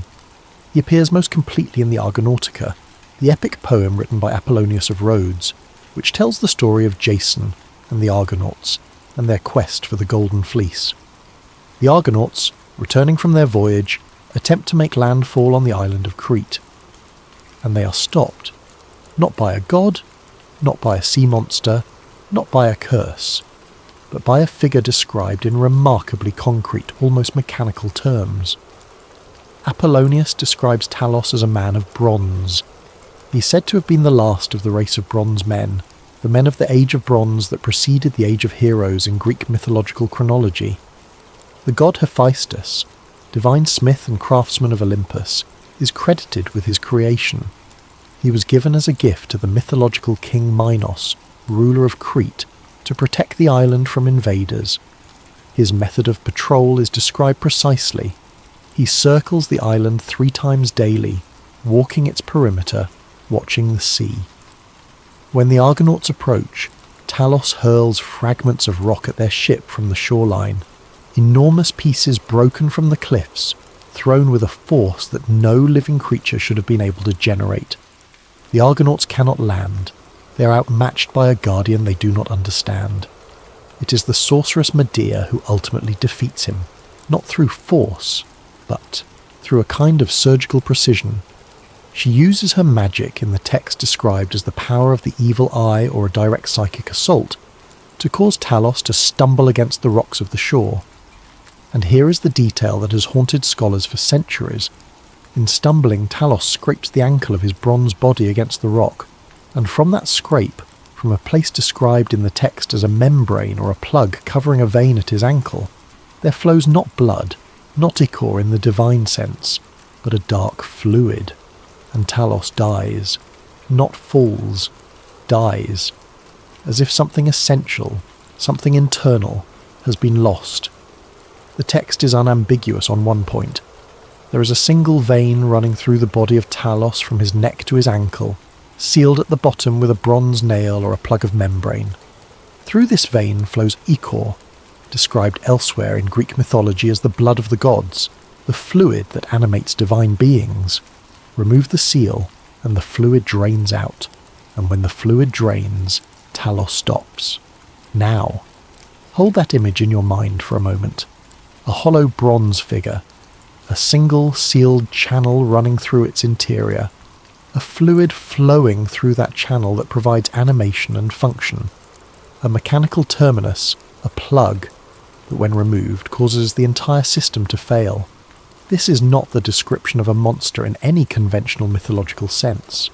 This is the description of a system, a closed system with a single point of failure, a pressurized interior with a release valve at the lowest point of the structure, the ankle, exactly where gravity would cause any internal fluid to accumulate if the system were compromised.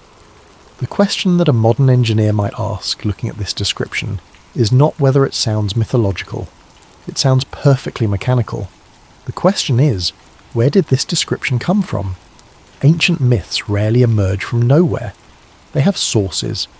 Those sources are usually either natural phenomena that needed explaining, historical events distorted over time, or cultural anxieties given symbolic form.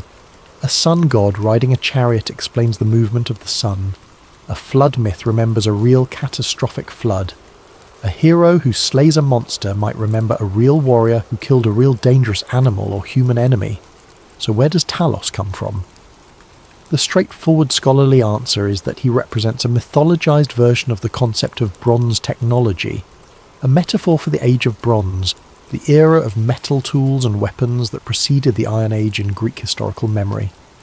The men of bronze in Greek myth were a race of hard, warlike beings, and Talos as the last of them makes thematic sense as a symbol of that era's end. That interpretation is reasonable, it is tidy, and it may be partially correct. But it does not explain the vein. Mythological creatures do not typically come with hydraulic specifications.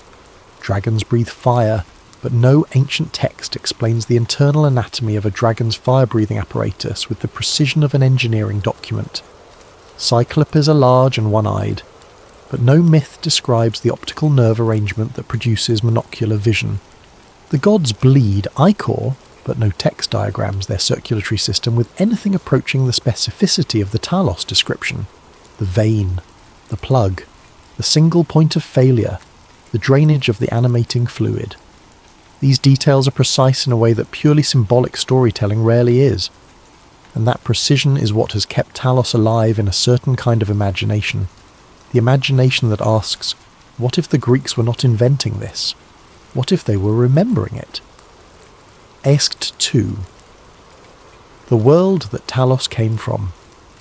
To ask whether Talos could have been real, you first have to understand the civilization that the myth places him in.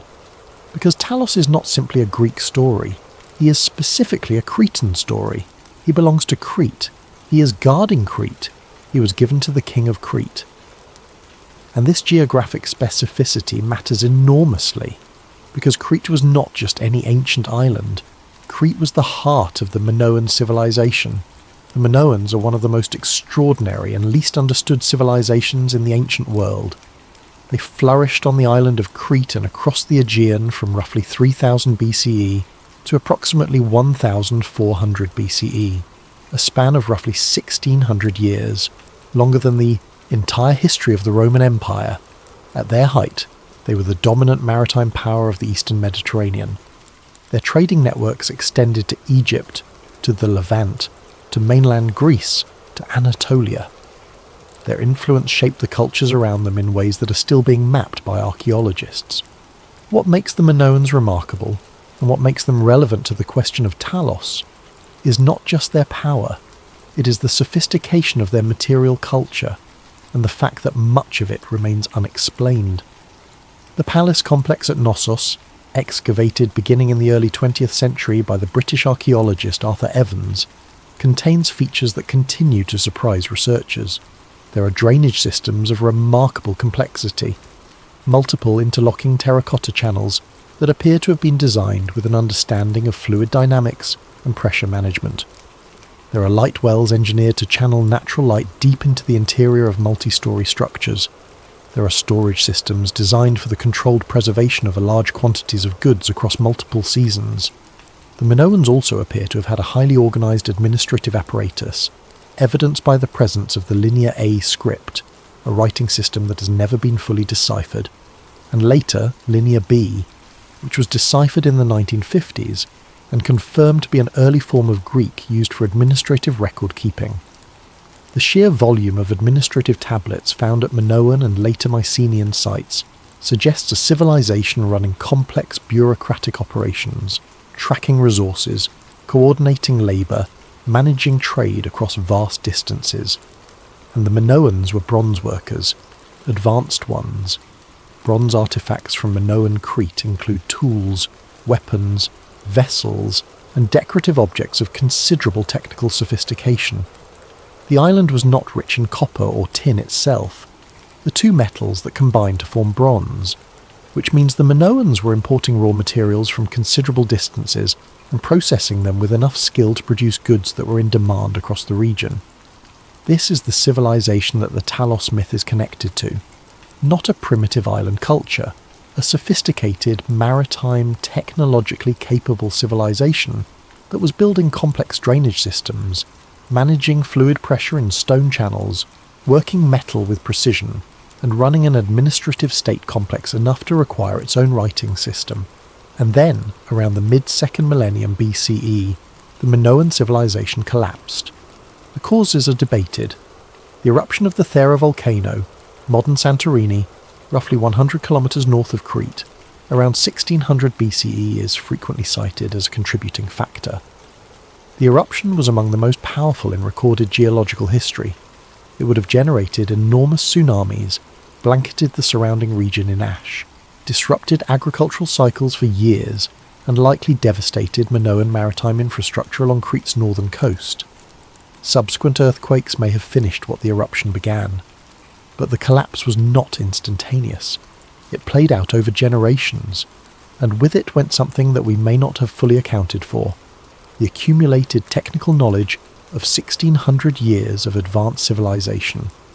Knowledge about engineering, about metallurgy, about fluid systems, about building large complex structures. Knowledge that was not necessarily written down, or if it was written in a script that we still cannot read.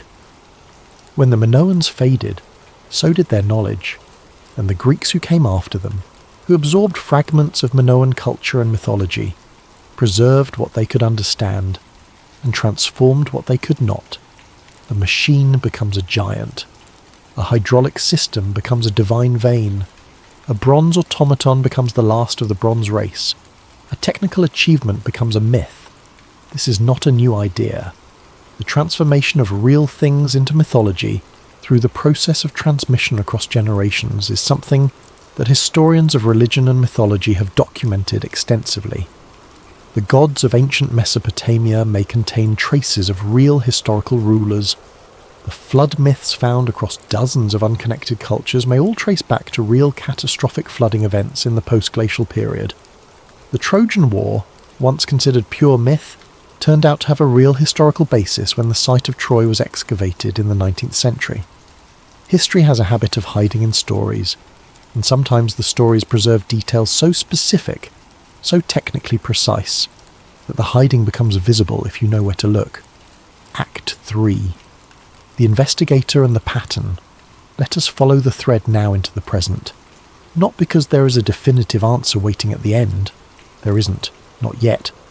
But because the questions themselves reveal something important about what we think we know. Imagine a researcher, a historian, not a fantasist, someone trained in the archaeology and material culture of the ancient Aegean, who has spent years in the conventional academic world examining real artifacts, real sites, real texts. Someone who knows the difference between mythology and history, who understands the scholarly frameworks, who respects the evidence, and who, for that very reason, is troubled by something that the conventional frameworks don't quite explain. The trouble begins not with Talos specifically, but with a pattern. because Talos is not alone. Across ancient cultures that had no direct contact with each other, that developed independently, that spoke different languages and worshipped different gods, there appears a recurring figure, an animated being made of metal or stone, a construct, not a creature, a made thing, not a born thing. In ancient Mesopotamia, specifically in texts from the Sumerian and Babylonian traditions, there are references to statues that move, that speak, that perform functions within temple complexes. The construction of these statues is described in terms that blur the line between craft and animation.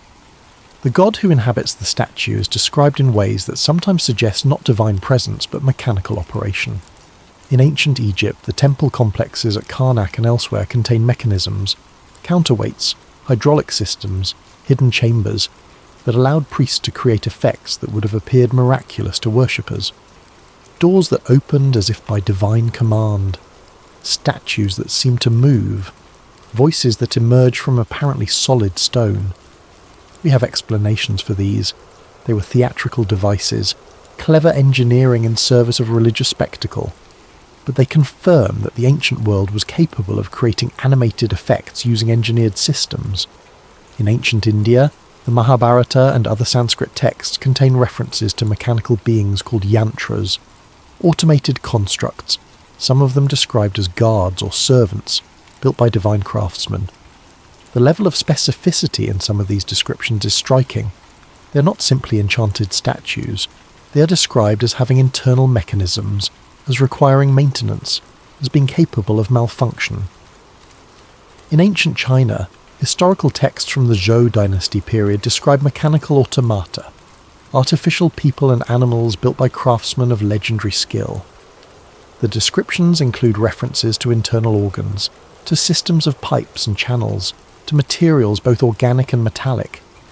One famous account describes a life-sized figure built by a craftsman named Yan Shi that could walk, sing and move its eyes, and that when dissected by the king revealed an interior of leather, wood, lacquer and various coloured materials, arranged in a way that mimicked the structure of a living body. These accounts span cultures, continents, millennia, and they share, beneath their surface differences, a common underlying concept, that it is possible to build something that moves, something that functions, something that performs the actions of a living being, using materials and methods that are fundamentally mechanical rather than biological. The question is not whether the ancients imagined automata. They clearly did. The question is whether imagination was all that was happening. The Antikythera mechanism was discovered in 1900 CE, recovered from a Roman-era shipwreck off the coast of the Greek island of Antikythera. For decades after its discovery, its nature was not understood. It was a lump of corroded bronze, broken into fragments, clearly ancient, clearly complex, but seemingly impossible. When it was eventually analysed using X-ray and later computer tomography, what emerged was extraordinary. The Antikythera mechanism is a mechanical computer, a gear-driven device of extraordinary precision, containing at minimum 30 separate interlocking bronze gears designed to calculate and display astronomical cycles, the positions of the sun and moon, the timing of eclipses, the scheduling of the ancient Olympic and other Panhellenic games. It is calibrated with an accuracy that would not be achieved again in the Western world for more than 1,000 years. It was built approximately 2,100 years ago. Before the Antikythera mechanism was understood, no one would have believed it possible. The conventional understanding of ancient technology would have placed such a device firmly in the category of impossible. And yet there it was, real, functional, precisely engineered, recovered from the sea. The Antikythera mechanism did not require us to rewrite everything we know about the ancient world, but it required us to expand what we thought possible. It demonstrated that the ancient Greeks, or someone in the ancient Mediterranean, possessed mechanical engineering knowledge that was substantially more advanced than the scholarly consensus had assumed. If the Antikythera mechanism is real, what else might be real that we have not yet found? Asked 4. What the vein might mean. Return now to the technical description of Talos, the single vein, the plug at the ankle, the fluid called ichor. Modern engineers looking at this description have proposed several frameworks for understanding it, not as metaphor but as potential mechanical reality. The first possibility is hydraulic, a large hollow bronze structure with an internal channel through which a pressurized fluid flows would have several interesting properties. The pressure of the fluid could provide structural rigidity, functioning somewhat like the way that hydraulic pressure maintains the shape and structural integrity of certain modern, inflatable and fluid-filled structures. The circulation of the fluid could also provide a method for distributing something, heat perhaps, or a chemical reaction, throughout the interior of the structure. The single sealed point at the ankle, the lowest physical point on an upright structure, is precisely where you would place a drainage valve in any hydraulic system, because gravity would ensure that when the seal was broken, the fluid would drain completely and rapidly. The second possibility is thermal. The myth specifically describes Talos as being capable of heating his bronze body to an extreme temperature and using that heat as a weapon, embracing enemies until they were burned or killed. A hollow bronze structure with an internal channel through which a heated fluid was circulated could achieve this effect. Bronze is an excellent conductor of heat. A circulating thermal fluid in the interior would rapidly heat the exterior surface. The ancient world had access to heated fluids, steam, heated water, heated oils, and had demonstrated in other contexts the capacity to engineer fluid circulation systems.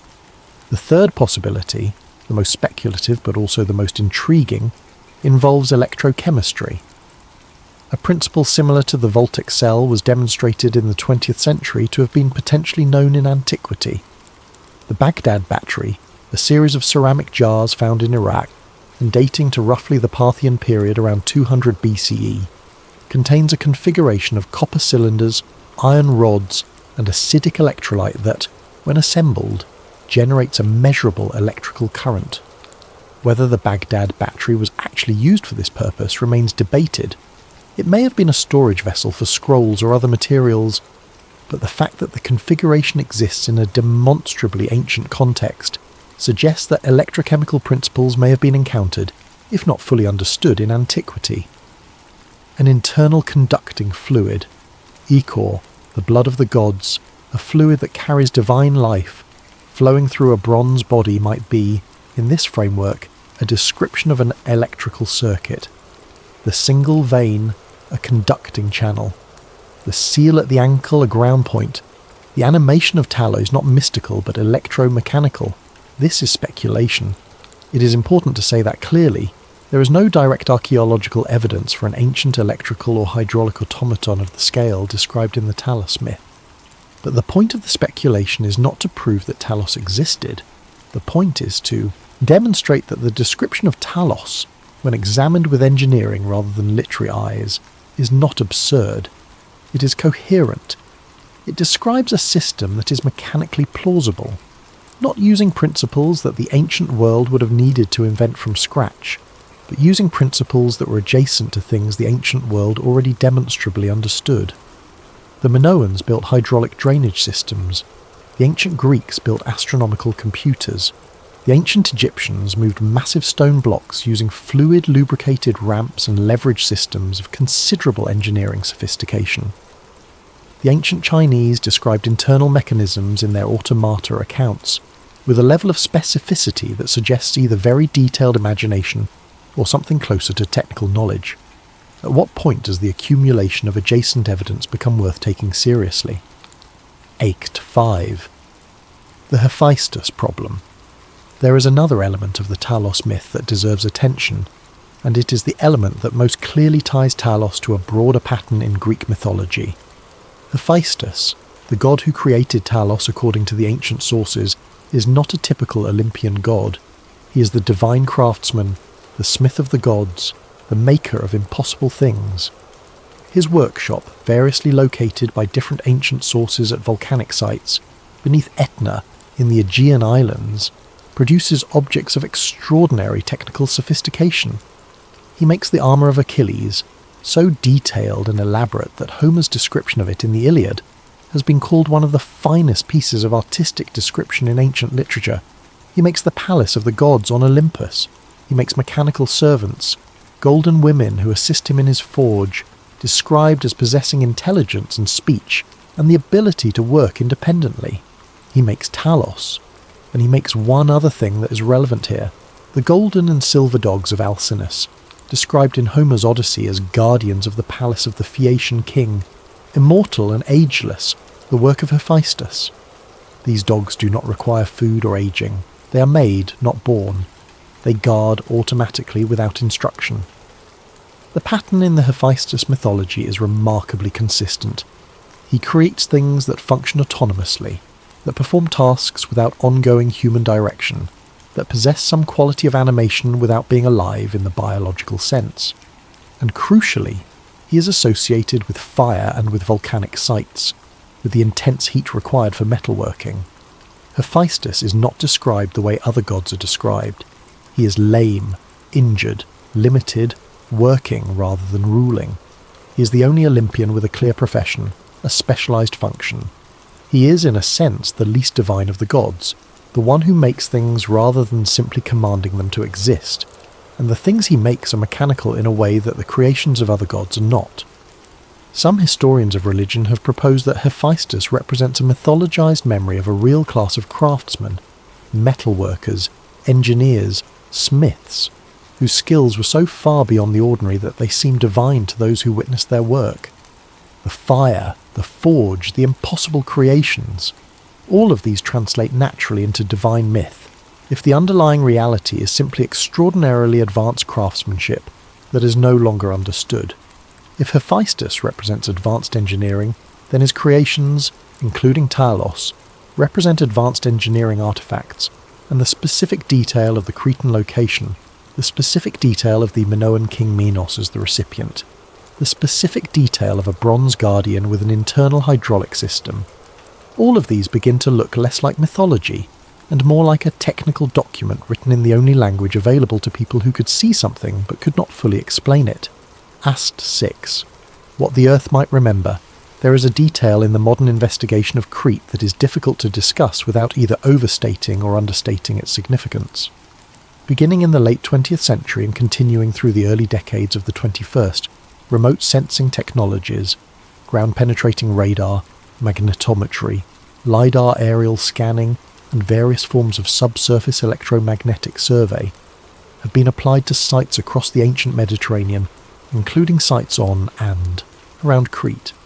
These technologies have revealed remarkable things: buried structures, hidden chambers, subterranean complexes that no surface survey would have detected. The archaeological landscape of the ancient world, it turns out, is vastly more complex than what is visible above ground. The Minoan palace at Knossos, for all that has been excavated, sits above a substrate that has been only partially explored. The surrounding region contains anomalies that have not been fully investigated. Storage areas, drainage systems, possible subterranean spaces. The map of what is there is still being drawn. None of this proves that a large metallic structure lies beneath the soil of Crete. To claim otherwise would be irresponsible. But it does establish something important. We do not know everything that is there. The ancient Minoans built extensively, including below ground. Their drainage and fluid management systems extended into the earth in ways that surface archaeology cannot fully capture. What lies beneath the rubble of a civilization that collapsed 3,500 years ago is, quite literally, unknown. And in that unknown there is a question that responsible inquiry should not simply dismiss. What were the Minoans capable of that we have not yet found evidence of? The history of archaeology is, in a meaningful sense, the history of things that everyone was sure didn't exist until they were found. Troy was myth until it wasn't. The Minoan civilization itself was essentially mythological, known only from Greek legends about the labyrinth and the Minotaur, until Arthur Evans excavated Knossos at the turn of the 20th century and found the physical reality beneath the story. The Antikythera mechanism was mechanically impossible until it was mechanically analysed. The reality of large-scale ancient astronomical observation was dismissed as fantasy until the alignment of Stonehenge, Newgrange, the pyramids, and dozens of other sites made it undeniable. The pattern is consistent. We assume that ancient people were less capable than us. We file their achievements under myth when they exceed what our assumptions allow, and then archaeology finds the thing, and we revise our assumptions, and the next myth sits waiting for its excavation. Talos sits waiting.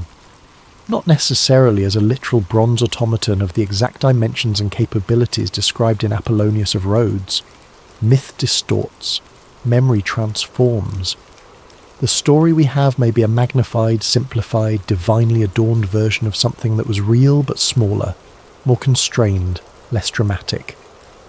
But something, some origin, some technical achievement that was remarkable enough to be remembered across centuries and cultures, that was specific enough that the memory preserved hydraulic and structural details, that was tied clearly enough to a real civilization and a real place, that the geography was not lost even as everything else was transformed into legend.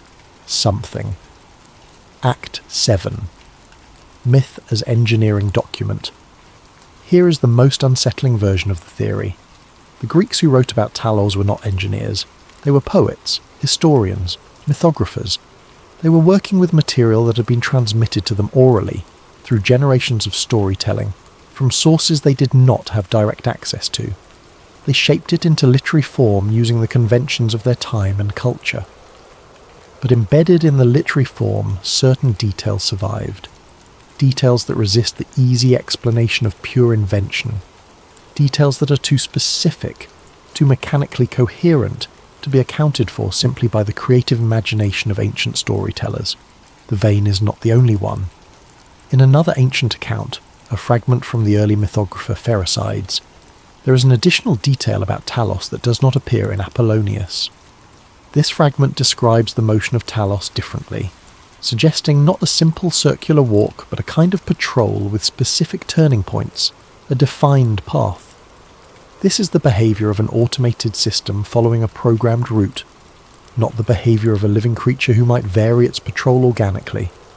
In another tradition, referenced but not elaborated in extant texts, Talos is connected to the concept of a law written on bronze tablets, the laws of Minos which Talos was said to carry through the cities of Crete, presenting them to the people. This is an administrative function, a guardian who also serves as a carrier of legal authority, distributing information through a defined circuit, a patrol route with a communication function. This is not how you describe a monster. This is how you describe a tool. And tools are made by makers, and makers have knowledge, and knowledge can be lost. The collapse of the Minoan civilization may have taken that knowledge with it, not into oblivion. The Greeks preserved fragments, distorted through the lens of mythology.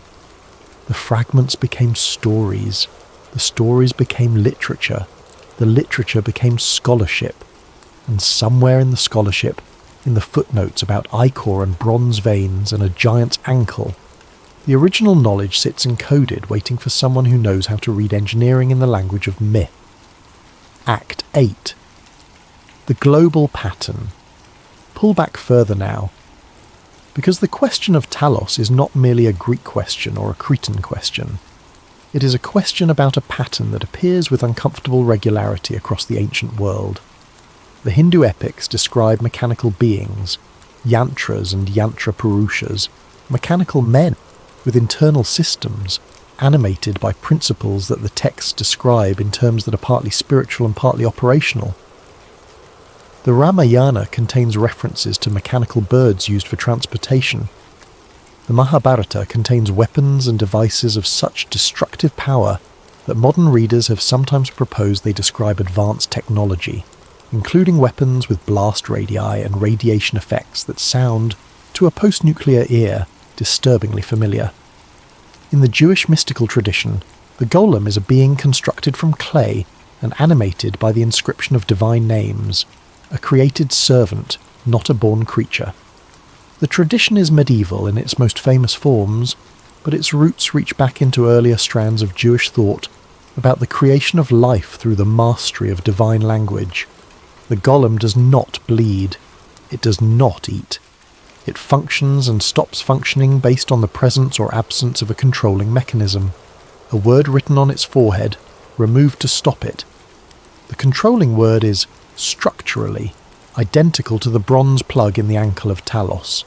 It is a switch, a mechanism for starting and stopping a system. In pre-Columbian American traditions, there are accounts of animated stone figures, mechanical birds, devices that perform functions autonomously. The sophistication of these accounts varies, and many can be accounted for as purely mythological. But some share the same internal grammar: a made thing, a controlled thing, a thing that stops when something is removed or changes. The global distribution of this concept, the mechanical being with an internal control mechanism, is worth taking seriously. When an idea appears independently across cultures with no known contact, one of two explanations typically applies. Either the idea is intuitive enough that multiple cultures arrived at it independently, the way that many cultures independently developed the wheel or the arch, or the idea has a common origin, a shared ancestor, a source that spread the concept before the historical record we have access to begins. The concept of the automaton, the mechanical being with an internal animating system and a point of control, may be intuitive enough to have arisen independently multiple times. Human beings observe themselves. They are animated beings with internal systems, and the desire to replicate that animation in constructed objects is natural and ancient. But the specificity of the Talos description, the hydraulic detail, the single vein, the ankle valve, goes beyond the intuitive concept. It sounds like a specific design, and a specific design comes from a specific place. Act 9. The silence of excavation. Let us talk about what has not been found. The absence of evidence is not the same as the evidence of absence. This is a principle that archaeology constantly demonstrates. The fact that we have not found a large bronze automaton on or beneath Crete does not mean that one does not exist or did not exist. It means we have not found it. What we have found at Minoan sites includes some of the most sophisticated material culture in the ancient world. The storage systems at Knossos, the drainage channels at Akrotiri, on Thera, the Minoan-influenced settlement that was buried under volcanic ash in one of the most spectacular archaeological preservation events in history, the Pompeii of the Bronze Age, the sophisticated frescoes depicting Minoan life, including acrobats leaping over bulls, processions of figures in elaborate dress, maritime scenes of striking naturalism. The administrative tablets in Linear A still undeciphered, their content still unknown. Linear A is significant. We know that Minoan civilization had writing. We know that writing was used for administrative purposes. The record-keeping tablets make this clear. But the bulk of Minoan writing, the literary and technical writing if it existed, has not survived. Papyrus and other organic writing materials do not survive 3,500 years in Mediterranean soil. Stone inscriptions are limited. The clay tablets survive only because they were fired by the destruction events, earthquakes, fires, that ultimately ended the civilization. The technical knowledge of the Minoans, if it was written down, was almost certainly written on materials that have not survived. We are reading the inventory lists of a civilization whose libraries have vanished. And in those vanished libraries, in the texts that no longer exist, in the knowledge that did not survive the collapse, there may have been things that we would find extraordinary. Instructions for building things we have not imagined. Descriptions of techniques that we assume belong to much later periods. Records of achievements that became myths because the knowledge of how they were made was lost. We do not know. We cannot know with certainty until something is found. But the ground beneath Crete is not fully explored. The subsurface of the ancient Minoan world, including the areas of the palace complex at Knossos, the surrounding plain, the coastal sites, contains structures and features that have not been excavated. Remote sensing has identified anomalies that remain unexplained. Restricted access to certain sites, combined with the sheer scale of the unexplored archaeological landscape, means that the question of what lies beneath is genuinely open. If a large metallic structure, not necessarily the mythological 30-foot bronze giant, but a significant engineered metallic object, existed in Minoan Crete, it is not impossible that it survives somewhere underground. Metals corrode but do not vanish. Bronze, under the right conditions, can survive millennia. Buried deeply enough, protected from the most aggressive corroding agents, a large bronze structure might persist, and if it persisted and was found, it would not prove that Talos was a divine automaton. It would not confirm the mythological narrative, but it would require an explanation, and that explanation would force us to revise once again our assumptions about what the ancient world was capable of. ACIT 10. The meaning of not knowing. There is a deeper question underneath all of this, and it is worth sitting with before we reach the end. We live in a culture that is deeply invested in the idea of progress, the idea that history moves in one direction, from primitive to sophisticated, from ignorant to knowledgeable, from limited to capable. This is a useful framework. It is broadly accurate across many domains. Our medicine is better than ancient medicine. Our engineering on most metrics is more capable than ancient engineering. Our understanding of the physical universe is incomparably more detailed than anything available to the ancient world. But this framework has a shadow side. When we assume progress, we also assume that the past was simply less than the present, and that assumption can cause us to misread the evidence in front of us. We classify things as myth that might be history. We dismiss details as poetic invention that might be technical record. We file extraordinary ancient achievements under the categories of divine power or religious symbolism because the alternative, that a civilization we consider primitive actually built something we cannot account for, is too disruptive to our narrative. The Antikythera mechanism disrupted the narrative. Troy disrupted the narrative. Göbekli Tepe, a massive complex stone ceremonial site in southeastern Turkey, built 12,000 years ago, 7,000 years before Stonehenge, by a culture we previously thought was pre-agricultural and incapable of organised large-scale construction, disrupted the narrative profoundly when it was excavated in the 1990s. Every time the narrative is disrupted, we revise, and every revision reveals how much we were underestimating. Talos may be the next disruption, or Talos may remain myth, and the explanation for the specific mechanical details in the ancient texts may turn out to be something simpler that we have not yet identified. But the uncertainty is important. The uncertainty is, in some ways, the point. We do not have all the answers.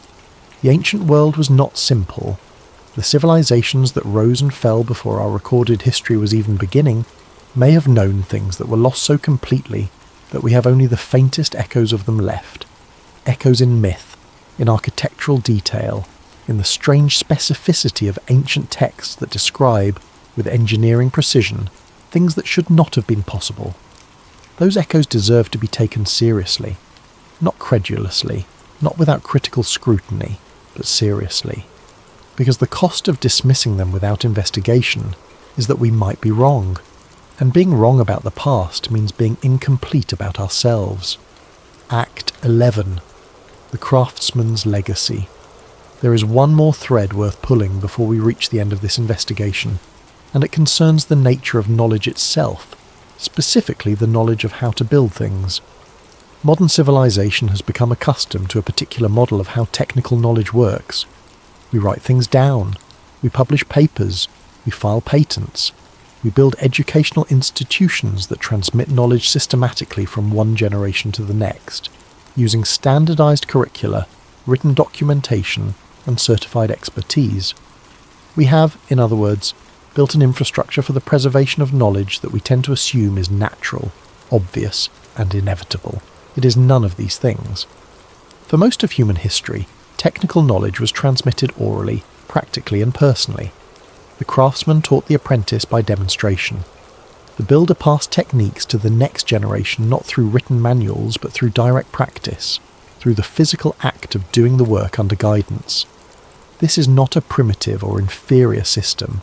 In many domains it produces practitioners of extraordinary skill, but it has a catastrophic vulnerability. It requires continuity. When the chain of transmission breaks, when the master dies before the apprentice is fully trained, when the workshop is destroyed, when the community that holds the knowledge is scattered or destroyed, the knowledge vanishes, not gradually, instantly. There is no document to recover. There is no archive to consult.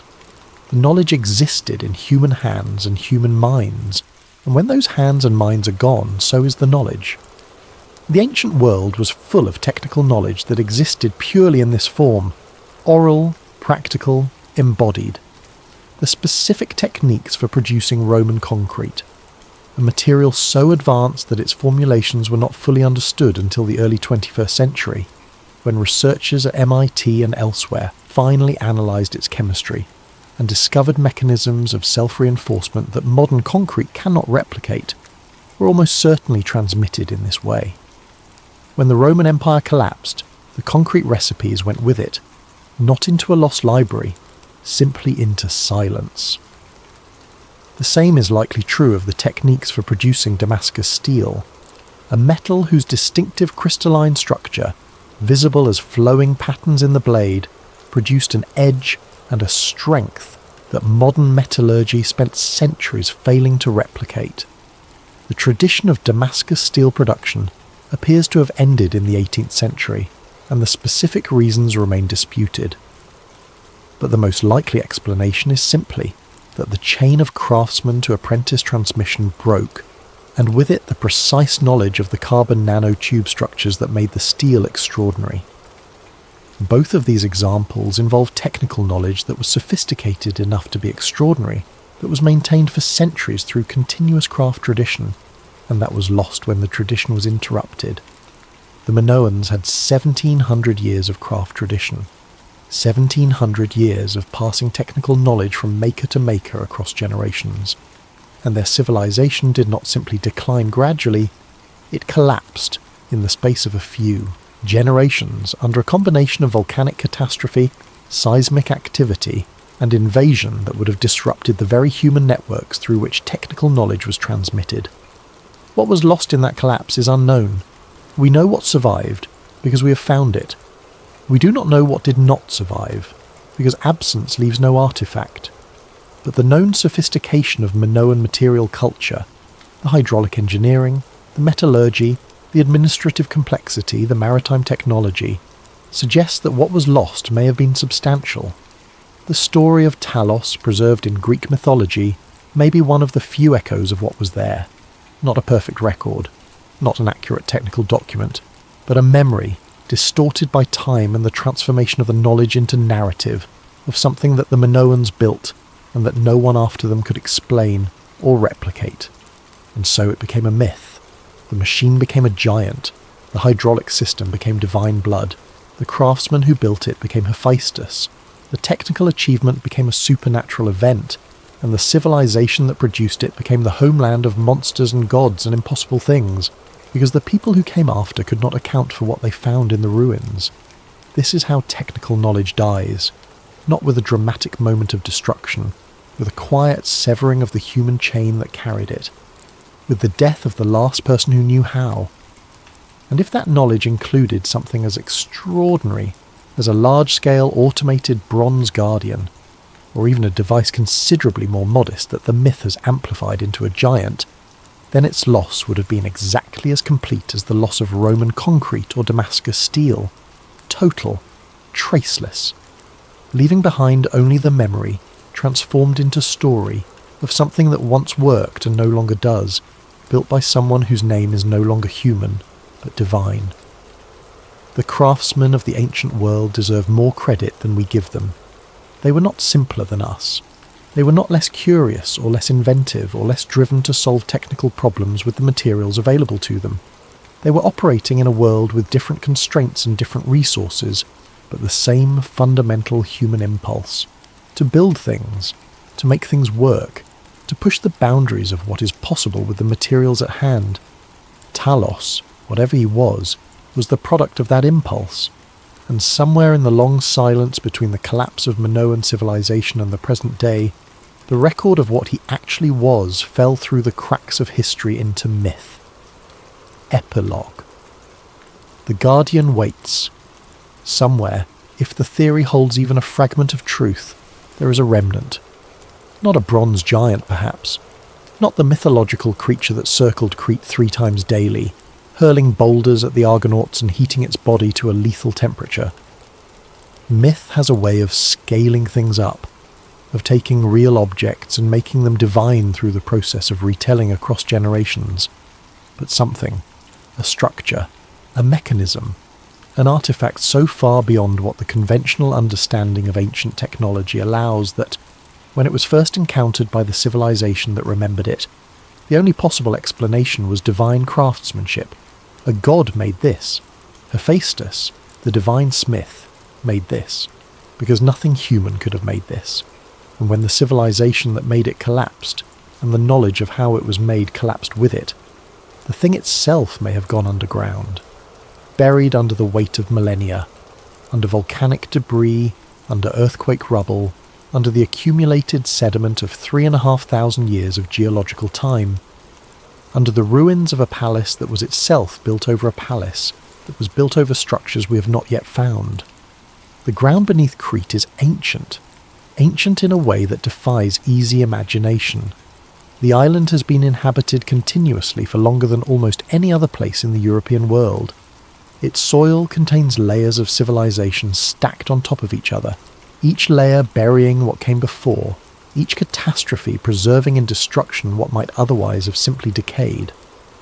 Somewhere in those layers, the question of Talos waits. Maybe the answer is nothing. Maybe the excavation of every anomaly and every unexplored region of Minoan Crete would reveal nothing more than geology, nothing more than the ordinary products of an extraordinary but ultimately non-mechanical civilization. Maybe the vein in the myth is purely symbolic. Maybe the ankle plug is a narrative device with no technical referent. Maybe Talos is simply a story. But maybe not. Because the ancient world was more capable than we assume, and the things that get labelled myth have a history of turning out to be something more.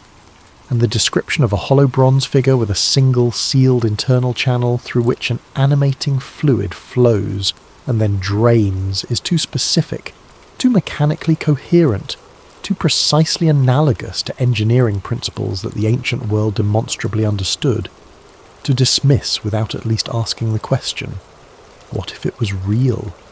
What if beneath the olive groves and the archaeological sites and the stone ruins of a civilization that has been gone for 3 millennia, there is something metal, something hollow, something made, something waiting?